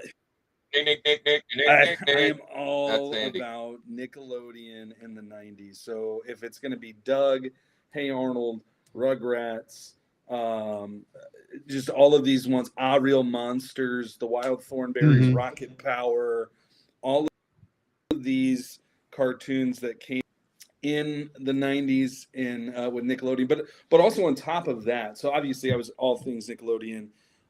If you watch the Rushmore Show, anytime we talk about cartoons, I make sure to bring up Nickelodeon. It's everything about me. But also on top of that, I was big Fox Kids. So we'll be talking about X-Men here in a little while. But man, you talk about X-Men, all of those other the Spider-Man, all of these cartoons. I loved The Tick. The Tick was a fantastic one. Like that one was fun. It was super fun. So all of those. I could go on forever. Animaniacs, Pinky and the Brain. I could just keep going on. So if it was a cartoon, Pokemon, Like I was all about it. So if I had to hone it in though, anything in that 90s kind of time frame with Nickelodeon for sure was all me. Kirk? Yeah, I'll jump in. I'm more the '80s side of things. I Saturday morning cartoons with cereal. We've had 2 episodes on the Rushmore Show that have honed in on this. One of them was you. You guys Mhm. came on for intro music to that, and then we had another episode where we did our top 4 cartoons ever. And I'm just most of my cartoons are going to be in the '80s. Whether it's GI Joe, He-Man, Voltron. If I just loved everything '80s that how animation started. I even like the USA Cartoon Network, which brought some of the older Yeah. syndicated Mhm. stuff from the '70s. But and you mentioned it, Andy. Early '90s was really great with like Batman. That was my Mhm. George. If you go and check that out, Batman the animated series. Love X-Men, which it was kind of an awesome to review that. But Ghostbusters, man, underrated. So I mean, there's so many. Chip and Dale, all the Disney afternoon cartoons were fantastic. Darkwing Mhm. Duck, Chip and Dale, Mhm. DuckTales. I am Woo! all over those. So that would be where I live. I didn't say one Okay. more So because of go my ahead. just one more. I love Space Ghost Coast to Coast when it came back on Kirk at late night, but Kirk doesn't like Mhm. adult Yeah. cartoons, so I understand. Yeah, I am kind of anti adult themed cartoons, which is one of the reasons I did whatever that I Warriors just got on me. But I just don't like the crudeness in the midst of animation. I just Fair. don't. Fair. I never have. So ever since you guys do a, more countdown thing with Rushmore, be like, what would be your, now granted, you guys could use this whatever you want, but what would be one of the cartoons if you were to do a Rushmore show over like your most hated cartoons that's anime or Western or whatever? Be like, what would be one of them? What would be one show that you absolutely just despised growing up? Well, I just really said it. I mean, it's any of those adult ones, but South Park, Family Mhm. Guy, and anything that evolve around those type Yeah. of cartoons. I just don't like them. I usually love cartoons. I love sitting down with my 8-year-old and watching cartoons. I could do it all day. But there's just something about it that there's a time where I loved like Beavis and Butthead and Ren and Stimpy. But now that I'm older and I look back, I'm like, gosh, it's so terrible. Yeah. But yeah, I just don't get in it anymore. That would be my. So 2 things. We would call those Fair. mores, That's what by we the call way. them. Yeah. For me, 2 things come to mind. Number one, because I'm such a '90s Nickelodeon fan, I hated when Disney got the rights to Doug and everything that they Why did changed. I know that was Oh. on this list? Oh my gosh, they changed everything. It was the voices, the animation. Roger Klotz wasn't really like a super bully. Anyway, I hated that. But another thing that comes to my mind is like there's certain cartoons that were designed for kids but not. So like there's ones that are labeled like we know it's an adult cartoon, a Family Guy, a South Park. Like we the time that those air is more geared towards adults. But like so I'm thinking of specific ones from so like Cow and Chicken was very weird. If you remember that Mhm. Yeah. the pantless devil was one of the characters, and it was just like it was weird to I was much more of a when I fan was of a I Am Weasel, but there you go. but Yeah. that may just because Michael Dorn was in it. But so there's that one. There's like growing up I didn't like Courage the Cowardly Dog. Really weird. I guess that would be more so what I'm thinking. But if I'm of cartoons that I hate, it was he's Doug. Okay. That makes a lot of sense to me. Okay. So what is your favorite Western anime? By that he means No. American, basically. Yeah, American based. Not anime. Yeah, it's inspired by anime. Wait, inspired by anime? Yeah. Well, you know what I mean. Mostly. Mostly. Okay. I know that's a huge curveball. Yeah, Western made so, anime. Yes. Gotcha. I'll be on, I could be wrong in this, so you can educate me. I was not the biggest anime fan. Not that I was like not an anime fan. I didn't really do a lot of that stuff growing up. So like the main ones that I watched were your Dragon Ball Z. I mean, that was like the two things. But again, I don't know. Is that considered Western? I don't know. But no, what Jacob's talking about is stuff more like Avatar: The Last Airbender. Yeah, stuff like Stuff that was made over here, but and in that an was the anime one that I was. style. Yeah, Teen Titans Go, that kind of stuff. Yeah, that was the one that I was throwing out there was Avatar. And mainly because, and it goes back to the Warriors of Virtue. That's what I thought of when I saw all the things that they were doing.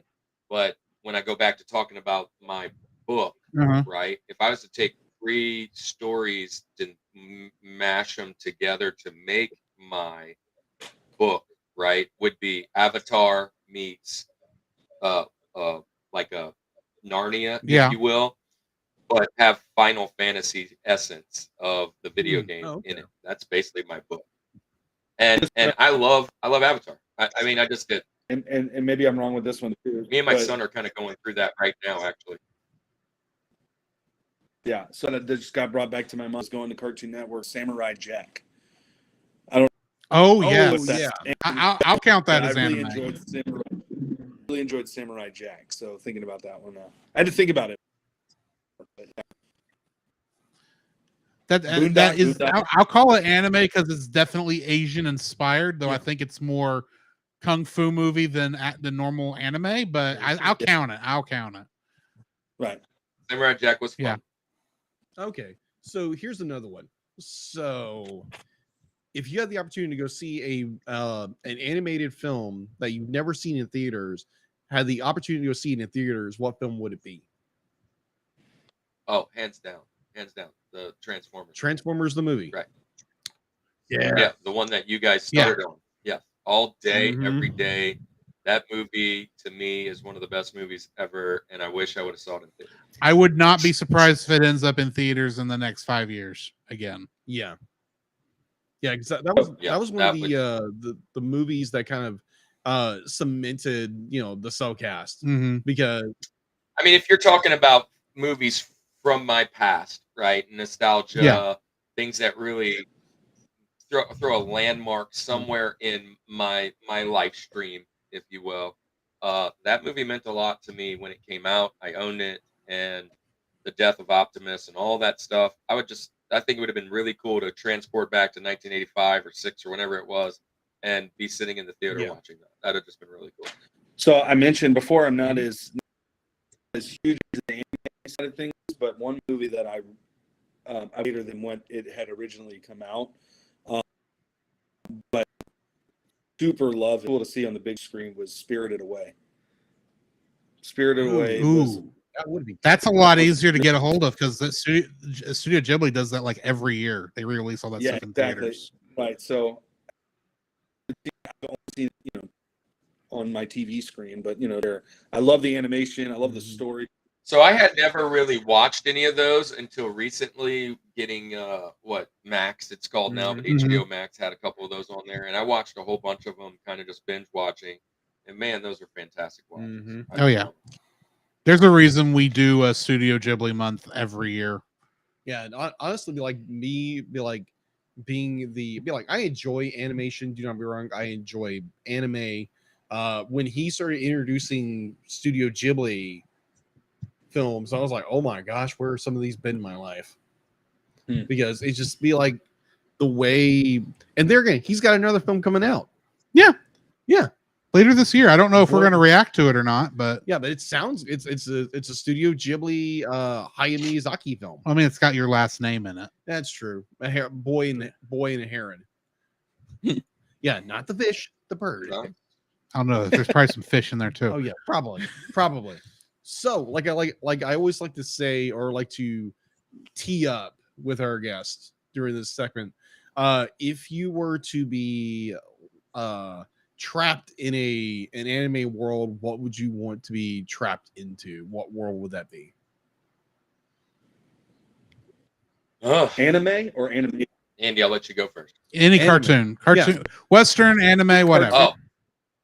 Oh wow.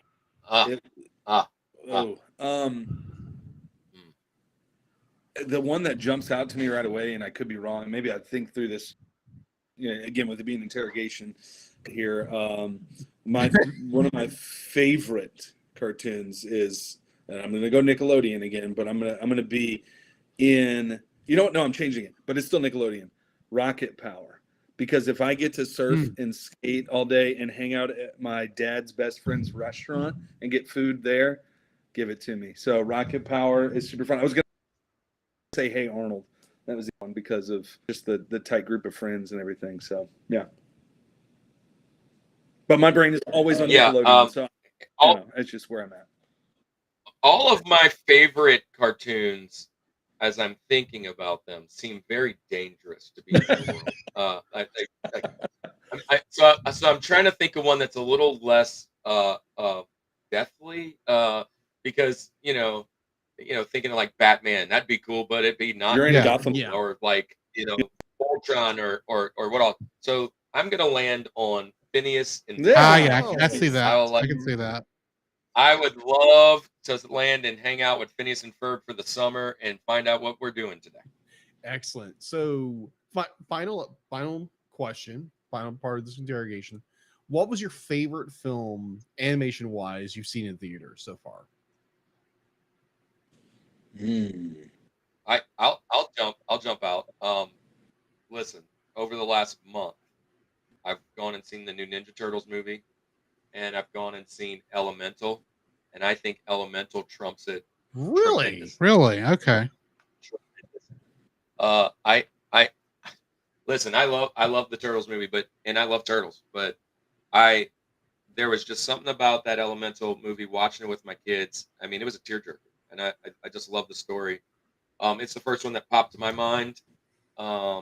It might not be the best ever that I've seen in theaters, but it's definitely the most recent. Probably the best is Mario. Okay. Wars, to be honest. So I kind of gave you a 3. Yeah, so just mention the one that I'm thinking of, but the most recent Super Mario. Yes, it was fantastic. It had everything from an animation standpoint. Obviously, that was beautiful. All of that work, that kind of stuff, but all Easter eggs, illumination, everything that you could see. It appealed to those who have been Mario fans from the beginning to brand new ones. So the minute, like, not even just like the Peaches song, right? Like we all think that's great, and it is. But yes, just the background music. It was like the subtle video game tunes in the background. Oh my gosh, everything. There was not every intentional like thought of each individual element that I've seen, and it was. Yeah, it's fantastic. Like I love when he goes down in the tunnel. And it's like, do. Yes, and like they were so thought. Yeah, I love it, dude. I was super excited when they were racing down the road. And I'm thinking, okay, I know we're heading to Rainbow Road. Are you gotta play the Rainbow Road theme? And yes, they're playing the Nintendo 64 Rainbow Road theme. I am here for this. Donkey Kong rap, dude. My only problem with the DK rap is they didn't actually credit the songwriter for it in the credits, which stinks. But oh my gosh. Yeah, I would say,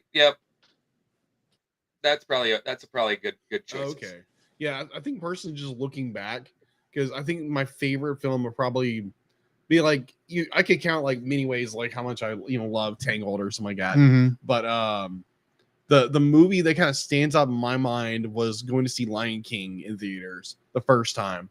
That was such an epic moment, cinema wise. Funny story about Lion King, and it's probably one of the first animated movies I've ever seen in theaters, if I can remember correctly.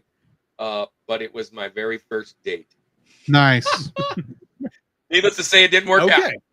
I would say there are 2 movie-going experiences of animated movies that are about equal, but only one of them do I still like the movie as much as I did the day of. That one would be Wreck-It Ralph, because I just absolutely loved that film, and I still love that film. Yeah. But I will tell you, the first time I was in that movie theater watching the Lego movie, I was having the time of my life. Now, granted, I after, you know, I don't like it as much now, but that first time I watched, I was like, oh, this is great. Oh, I don't, this is more than what this movie had to be. So, Cool. Yeah. Kirk, if you're talking to us, we can't hear you. Well, I don't know how that happened. If I did a Rushmore of animated movies, like if we did that, the Lego movie would definitely be on it for me, just because I think of the brilliant writing. There were so many Easter eggs in that movie that are just mind blowing to me. So I love that pick. All right. Nice. I think the interrogation's over. All right. Then let's go ahead and jump into our review of these X-Men episodes. Previously on X-Men. Meet the sulky, over funky, kinda hulky superhero. A two-fisted and electrically transistored superhero. An exotically erotic and aquatic superhero. The Marvel superheroes have arrived. X-Men, X-Men, it's the day, X-Men, X-Men, coming your way.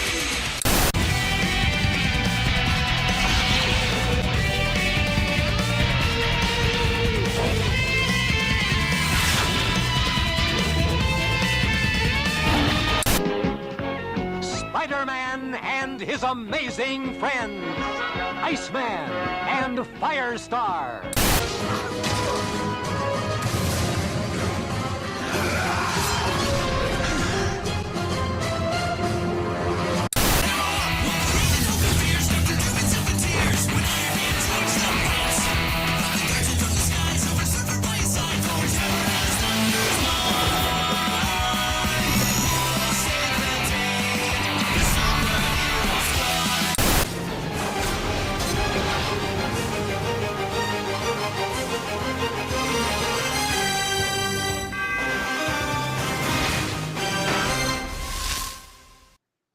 Before we get too far into this, I need to make a comment over a trivia piece from last week's episode, because this first episode kind of makes it sound like I didn't know what I was talking about.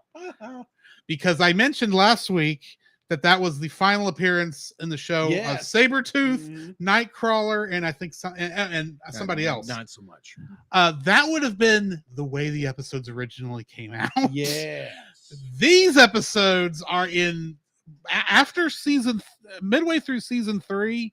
X-Men the animated series started being made out of order for some unknown reason. So our first episode is from mid season 4, and our second one is from the end of season 3. In fact, I think, if I'm not mistaken, this is the last season 3 episode. Oh, okay. So just putting that out there. First episode of the night, The Lotus and the Steel, which first aired February 3rd, 1996, directed by Larry Houston and Fred Miller, written by Ted Peterson and Francis Moss. In this episode, Wolverine heads to Japan for some solitude and soul searching, but he finds his Japanese friends under siege by a gang of bandits. The guest cast for this episode includes Don Franks as Sabretooth, Adrian Hugh as Nightcrawler, Dennis Akiyama as the Silver Samurai, and Wayne Robson as Master Oku. All right, so before you get into trivia, well, you were getting your camera's out of focus.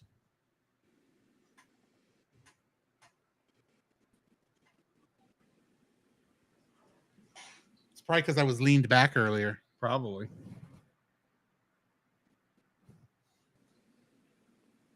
Oh well, I'm not worried about it. Okay. It doesn't affect the audio. Trivia for this episode. Oh, hang on. Mark me. Trivia for this episode. When the villagers are wary of him, Logan asks, "Did I step on a duck?" This is likely a reference to the line Rodney Dangerfield says after farting in Caddyshack, which, to be fair, would not be the strangest reason to keep away from someone.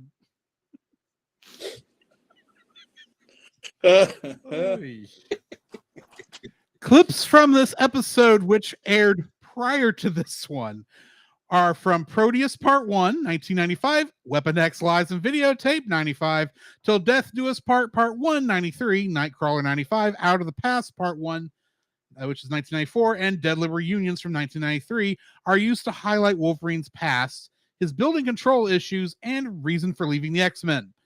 Nightcrawler's reflection is also seen in the mirror, reiterating his advice to Wolverine from the episode Nightcrawler. Also, an interesting note, with Logan's exoskeleton, he probably couldn't pass a security checkpoint to fly to Japan. No.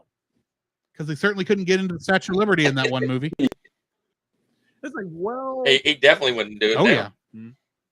It's like, well... I mean, he's got knives in his hands, for crying out loud. That's true. And also, I don't think the TSA was that, strict back then. True, but there were metal detectors. That is true. Well, maybe he just decided to be like he wanted a pat down instead. Oh, I'm sure that'd go over real well with Wolverine. It's like, sneak! So, what are y'all's thoughts? Kirk, what are your thoughts on this? Yeah, so kind of uncultured swine when it comes to the samurai, and until I watched the Wolverine movie. And, once I saw the Wolverine movie, I kind of like dug into it a little bit more. And once I saw him, Cannon's my son. We were watching together. He's like, "Who's that guy, Dad?" And I was like, "Oh, I think that's the Silver Samurai from a la the movie." I kind of liked. I wish I would have had more backstory. You guys have been watching it for quite a while, and I love watching things through. Like I said earlier, seeing those flashbacks and whatever, I was like, man, I wish I kind of understood a little bit more. It kind of felt like you just got dropped in the middle of something, but it's classic Wolverine, man. This is what made us all love him. He just got irritated with everything, and there was a time that he shouldn't have been our favorite guy. Yeah, and we all love him.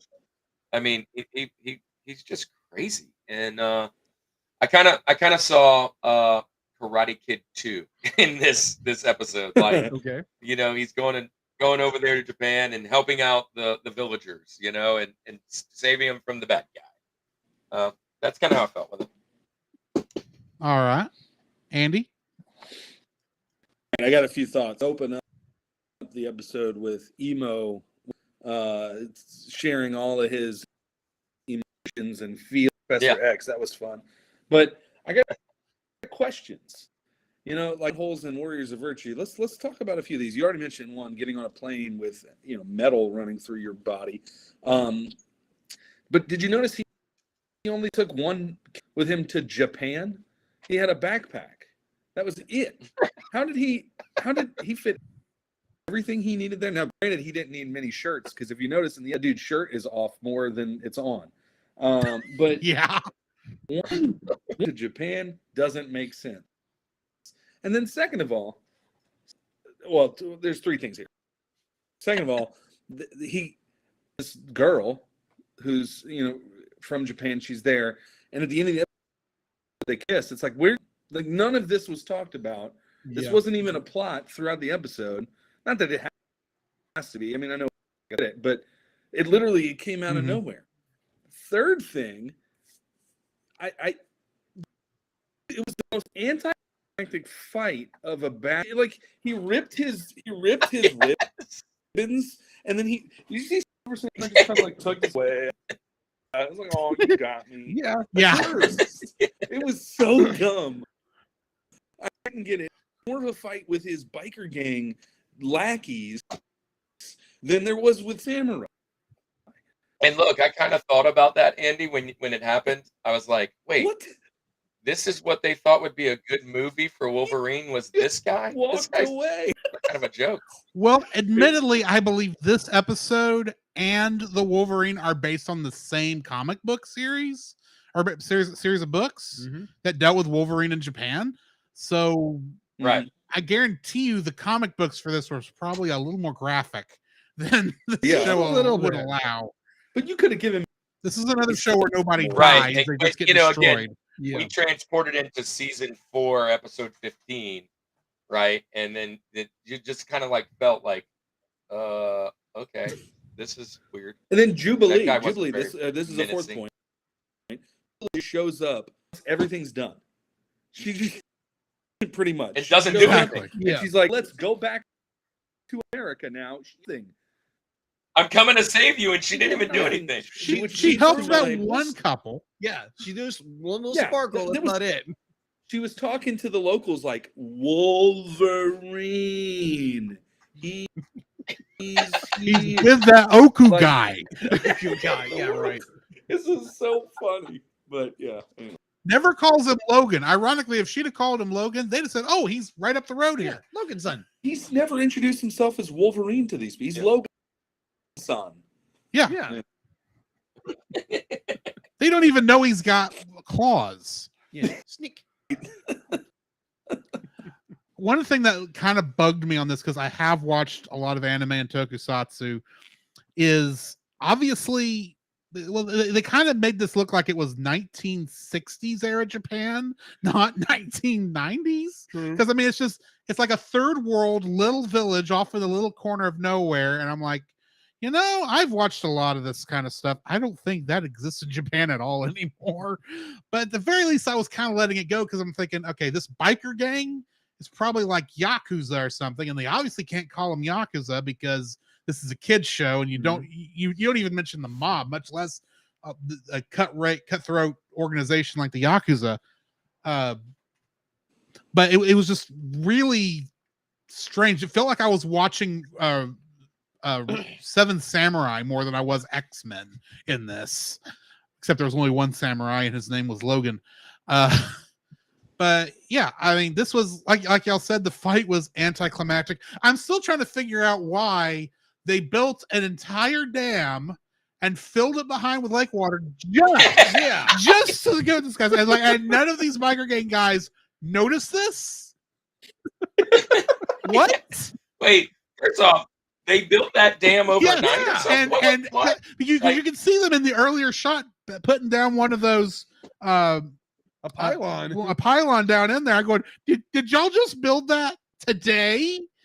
And it's already backed all the way up full of water. Oh, it does not work like where'd that. the water go on the other side with no other same people, stuff, like the same people who've been building a temple for years. Yes. Oh my God. They can build a dam in a night. Yeah, and there's another thing. Be like they're constructing this, temple throughout the entire episode. It gets burned to the ground. Next episode, it's already halfway up. rebuilt. It's already halfway rebuilt. Did Wolverine go hyperdrive and be like, it's like? Well, I mean, he could. I could. Well, they had Wolverine there cutting with his claws. That's I could see him cutting all those trees Wolverine down, because I can see that actually being the slow point of this building. It's not putting the logs on top of each other and sculpting and all that. No, it's getting people to go out there with probably a little rinky-dink little saw that's been rusted for 30 years, trying to cut all these trees down, and Wolverine just goes out there and goes shink, shink, shink, shink, shink. Okay, there you go. There's enough for your palace or your temple. Yeah, he's a personal sawmill. He could be. Sure. He very easily could be. Yes. What are your thoughts, Jacob? My thoughts, kind of the same way. It's kind of a kooky story. And again, we get more Wolverine, which is like everybody's favorite character. Especially since we have not had much Wolverine since season 2. That is true. That is so true. And the next episode, we get even more. Yeah. There again, would be like, not throwing shade on Storm, but oh my gosh, how much more backstory do we need on this character? We got backstory on her. All I found out was that she was claustrophobic. That is true. And apparently in that one episode, she was white. Oh my gosh. You're not kidding. Go back and watch earlier episodes of X-Men. There's an early episode where they're doing the same flashback from the episode before, but they reanimated it and didn't color her the right skin color. Yeah. It's so bizarre. But anyways, it's enjoyable for what it is. Be like, you get Jubilee. It's like, oh, I'm so worried about Wolverine. I'm going to fly to Japan in this little jet. Which apparently she knows how to fly. Yeah, which in other episodes, she's so terrible at flying these things. Mm-hmm. Well, she's not doing a good job at the beginning of this episode. That is true. That is true. but like it's an enjoyable episode. There again, what you guys brought up with the anticlimactic villain. It's like, oh, Silver Samurai. He's supposed to be this big bad guy, but like once his little minions get defeated, he folds over, like a puppy, just rolls over and shows his belly. I'm done. It's like, oh, my tether got cut. Oh well, I'm done. I feel like the point of that was, and this is just me playing devil's advocate, the point of that was he has been dishonored. He can never show his face anywhere again. He hasn't shown his face anyway. And I'm still looking at going, I don't care if this is a matter of honor. You fight this guy, Wolverine, and kick his tail. Because that's what I came to watch. But anyway. Yeah. Any more thoughts before we jump to the next episode? Nope. No, I have even more thoughts of the next episode. All right. Next one, we got Weapon X, Lies, and Videotape, which originally aired on June 11th, 1995, as the last episode of season 3. Yeah. It was directed by Larry Houston and written by Stephen Melching and Dave Dermott. In this episode, Wolverine discovers everything about his past life in the government program Weapon X was a lie, including his love affair with Silver Fox. Guest cast for this includes Don Franks once again as Sabretooth and Shannon Lawson as Silver Fox. Trivia for this. The symbol on Silver Fox's flying vehicle and costume, a skull with tentacles, is the emblem of the supervillain organization Hydra. That's right. This implies that Silver Fox is now a member of Hydra. Hell Hydra? Yes, Hell Hydra. In the comics, Weapon X is the secret government program comprised of Wolverine and other mutants. The term Weapon X is never mentioned in the episode, only in the title. This episode is based on the Wolverine comics number 48 and 50 and 61 through 64. And the robot is named Talos after a Greek myth where the god Zeus created an automaton. And there is a cameo by Omega Red. And there is a goof in this episode about halfway through it where Wolverine and Sabretooth are talking to each other and the wrong voices are coming out of the wrong mouths. Yes. Oh, that was which hilarious. made me laugh out loud when I saw it because they haven't messed up like that in a while. So yeah. Sorry, Kirk, what are your thoughts on this episode? You said you had a couple. Yeah, I was a little upset with this one. You kind of nailed it when you said the guest appearance. I thought we were going to go Omega Red for quite a bit in that one scene, and he was gone before he was even on there. And I've always liked that character. The story was, I don't know, it was kind of convoluted for me. The going back and forth with the flashbacks, back and forth, back and forth, back and forth. And then I couldn't figure out if Sabretooth was really there, or if he was in the dream, or if he was there or not there, or what was going on with that situation. And then all of a sudden, Sabretooth are fighting, and now they're best friends. And are they going to announce that they're actually related? Nope, they didn't announce that they were related, but they kind of alluded to that they were related. But we're not going to tell you that they were going to do. Like, there were so many kind of things. I felt like I was watching Warriors of Virtue again because I was like, there are so many holes that are happening in this freaking episode. And then I was like, Silver. But so there was this one scene. Silver Fox looked like she was like 75 years old, and I was like, why is she look so old and wrinkly? And then like the next scene, she looked like young and hot again, and I was like, what happened with the animation for that one cell or whatever they were doing right there? And I picked up on the voices too. Now I didn't realize that they were coming out the wrong way, but I was like, man, Wolverine just kind of sounds off. He just sounded a little different. There was a time where I felt like he sounded like Splinter from Ninja Turtles. I was like, and then I thought about it. I was like, oh, he's not supposed to sound like that. But yeah, it's just a weird episode.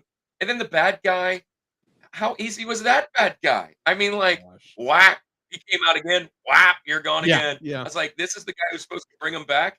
He threw a blanket or whatever over him. It's like putting a fire out. Good night, you're gone. But yeah, it was. So like, I love the show. This is one of the first shows I ever used the VCR to record. The 2 episodes I got. Now wait, I'll add this because I don't think we're gonna say it.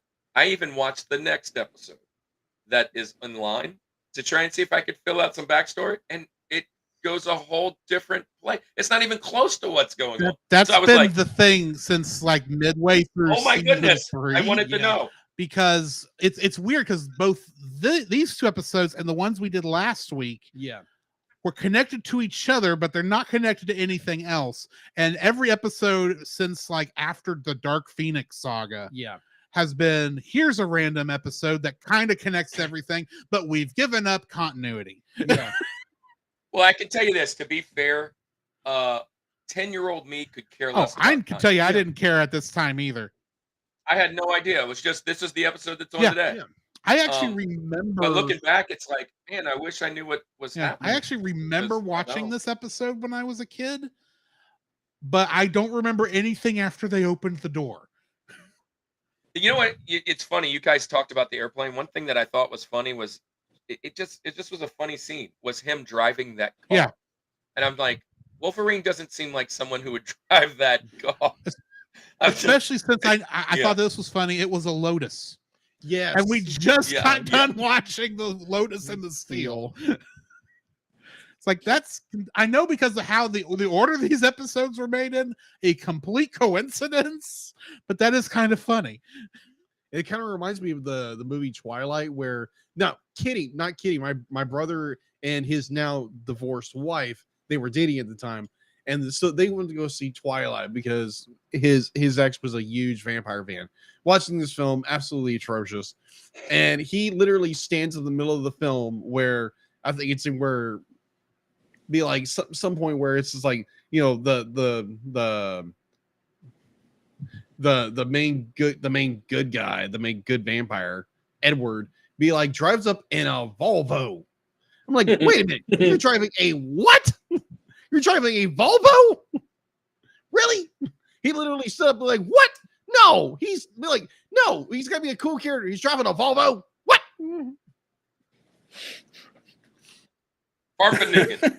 Yeah.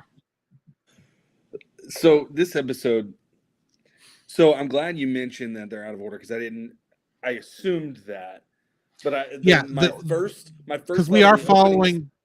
We are following this in the order Disney Plus gave it to us in, which is not the original order they were made in. This is supposed to be in the chronological order the episodes take place in. Okay. Yeah. Well, because my first thought is as soon as the opening scene happened was, well, Japan did no good. Like, like, well, that was for nothing. That was for nothing. Because he's freaking out again, and now it's just the same episode, but he's going to Canada with Beast instead of Japan with Jubilee. Like, it's literally the same thing's happening. But so it was weird. Like Kirk had said, it was very like, okay, I got to think. This is where we're at now. This is the thought. Like, it took a lot more. And it seemed kind of like piece part, whatever. But man, the one thing that stuck out to me in this episode, and I can't get my head out of it, was Talos, man, and his nipple missiles. Like they flapped open, and it was just, and it happened like twice in the episode. A la Austin Powers. Yes. I'm like, they knew that, designing that. I mean, there was some guy sitting in there, and they were like, Kirk, you're on animation for Talos. Oh, yeah, all right, I got it. I got a funny story, dude. It was so weird, man. And then the fact that Beast like just had to throw them all in the back of the truck at the end was super weird too. Like, that was let me pick them up and throw them in there, and then I'm gonna throw a bomb back on them. It was so weird. It was just I don't know. I didn't know what to think about that. Like the previous episode, the Lotus and the Steel was kind of clear cut. Like there was obviously things that we mentioned about it that or whatever. It was very easy to follow. This one was like, what is happening? But yeah. So. That's my thoughts.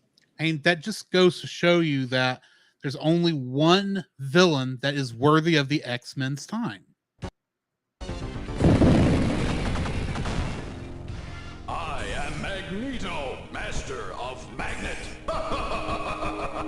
I have to find an excuse to play that every episode during this. But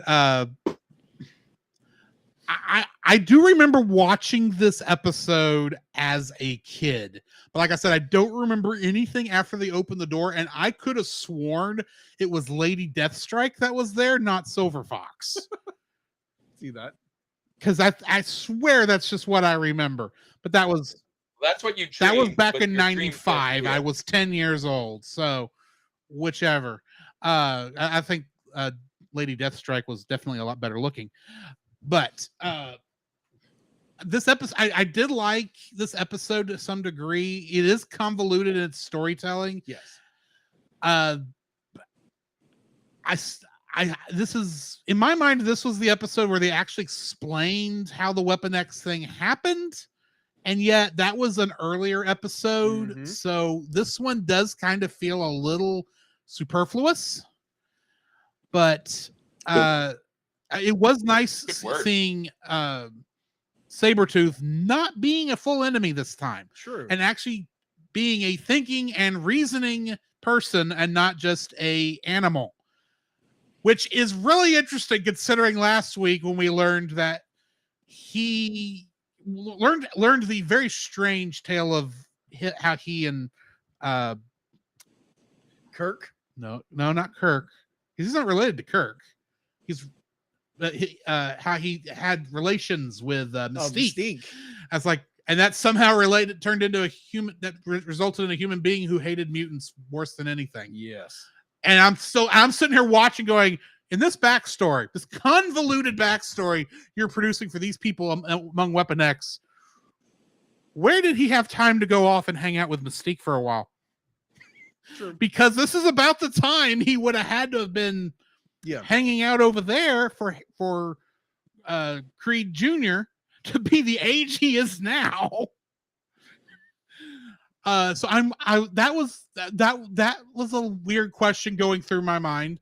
I still like the idea that they don't, even at the end, they don't know how much of their memories is planted by this brainwashing and how much is real, because we do get the feeling that there was a time when Wolverine and Silver Fox really were dating, but that was before Weapon X, because otherwise how would they have had the same cabin there?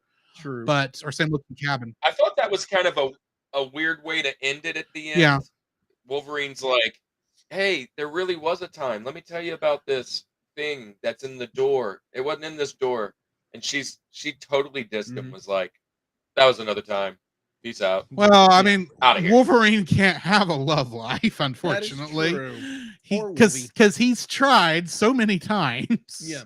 That he's got to be the lone wolf. So I enjoyed this episode. Like I said, it was fun. But I mean, I am getting ready after we've been doing this since January. Yes. 1st. I am ready to wrap X-Men up, if we're being honest. Yeah. Not that I'm not enjoying the show, but it's like the longer we've gone on, the stranger the storytelling in this has gotten, where it's just random episodes. Well, I'm not on next week, and I watched the next one, and it's fun. The one that's interesting you say that, because next week we unintentionally are doing a Christmas special. Oh gosh, yes. Because we're going to be doing Norm of the North for the movie, and then we're going to have a Morlock Little Christmas for the X-Men episode. So, yeah. Yes. Christmas in September. Yes. Threw me off big time. It was a Christmas episode. Jacob, what are your thoughts on this episode? My thoughts there can be like, I remember this episode so well. I don't have I'm swapping Fox for not Mystique, but Deathstrike. Lady Deathstrike. So Lady you're Deathstrike. doing that too. Well, no, be like I be like, I remember clearly be like it was Silver Fox. I clearly remember this episode so well, so vividly in my mind from my childhood. But it's like, it's a little convoluted of a story, but there again, these are just be like, let's push them out. They're fun. They're little adventures. And you can tell we're getting to the point where Saban was just like, we need to get these episodes out. Yeah. Because I mean, we're not far from the season where they switched animation companies to make the show even cheaper. Dear Lord. So that's gonna be fun. Yeah. Yeah, and for our listening audience and our visual audience right now, because there again, once we get done with X-Men, we're going into Neon Genesis Evangelion. Yeah. That's gonna be a fun ride. It's gonna be a bit of a whiplash too, effect. Just a little bit. So, are you guys just going to stop, or are you going to go all the We're way finishing through? X-Men, finishing it, and that's gonna finish. So you have quite a bit left. Well, okay, though, right? so there is a season and a half left, and that's going to finish up about halfway through Miyazaki month, is where that timing hits. And then the last thing we're doing for X-Men is the original pilot, Pride of the X-Men, to finish out November. And then starting in December, we're starting Evangelion. Dude, Pride of the X-Men. Which Geek actually, that's the Devotions, first time we've Bottom announced Shelf that. or whatever. So, yes. They did a review on that one, and I had that on VHS and remember watching that with Colossus and the Blob and Toad and just that's made its viewing on the Rushmore before. I love that. So yeah, that's the plan on that. Yep. But we're not very far because season 5 was like only 10 episodes total. Yeah. So it's not going to take us that long to get through it. Yeah. And we're almost done with season 4. So yeah, and we've just technically finished season 3 today. So all I can say is, like, when we get into Evangelion and get towards the end of the season, all I can say is I cannot wait for a certain AV unit to pop a certain character's head, because I despise that character. I'm not looking forward to when you make me watch the final film. Oh crap! Yeah, because that's going to be a lot of orange juice. Yeah, it'd be like if you've ever watched End of Evangelion. Oh my gosh, it's a trip. Either way, y'all have anything else to add before we cut out of here? Do we have anything to add? Sorry. Yeah, sorry. Thank you for asking us to be on, man. Really super appreciate it. Yeah. Yes. So why don't? Yeah. Sorry. Go ahead. I just wanted to say thanks as well, and thanks for coming on our show. About a month ago, but yeah, the connection with Culture Box. We just love being here. We appreciate it, and yeah, I hope to come back. All right. Again. Well, why don't y'all tell us where we can find y'all, and then afterwards we'll cut out of here. Whoever wants to do it. I'm going to mirror myself. You can find us on YouTube. We are on youtube.com/The Rushmore Show. We're on Instagram and Facebook. We have a Facebook group too, where we have some community chat and stuff. But primarily YouTube. Every Monday at 9 a.m. Central, we put a new episode out.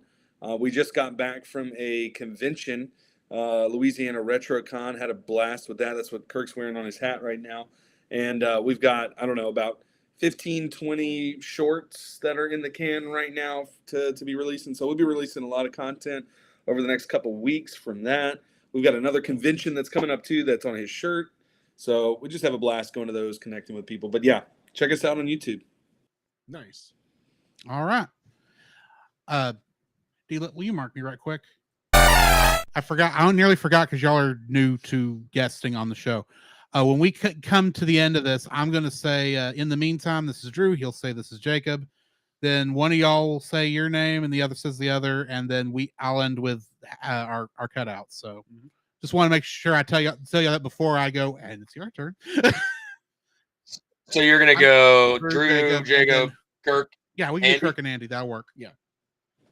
Whichever. I am flexible. All right.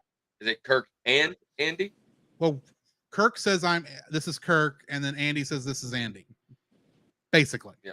What if I say that is Kirk and he says that is Andy? No, I'm just kidding. I mean, if y'all want to do that, I'm just kidding. Confuse people? Oh yeah, definitely. That's nothing new on this show. No. All right, let me come back. So yeah, I think that's going to be it for us today, guys. So join us next week for apparently a Christmas episode of the Cellcast. Yay. Long away from December. Yes. But in the meantime, this has been Drew. This is Jacob. This is Kirk. And we'll catch you in the next frame. D-Lit, you got so close. You can follow Jacob on his Facebook at Jacob B. Heron. His Facebook page, Jacob's Daily Art Corner, where he tries to draw each and every day. I try, but I fail. His Instagram at Jacob B. Heron. His Twitter at Jacob Heron. And his Letterboxd at Jacob Heron. You can find Drew on Facebook at Drew Dodgen. His Facebook page, Drew's Photo Bin, to see his photography. His Letterboxd page at GGeorge759. I'll update that one day. His Twitter at GGeorge759. And Instagram at Drew Dodgen. You can like us on Facebook at the Cellcast Podcast. On Twitch at the Cellcast Gaming. On YouTube at Cellcast. On Twitter at cast_cell. The Cellcast can be found at Apple Podcasts, Google Play Podcasts, Stitcher, Not anymore. Spotify, or anywhere else fine podcasts are downloaded from. Please rate and review us where you found us, and also on Podchaser. Email us at thecellcastpodcast@gmail.com. The Cellcast is a proud member of both the Pop Americana and Culture Box media networks. For more information, please see the link in the description. Our theme song is Drop and Roll by Silent Partner. And remember, that's Cell with a single L.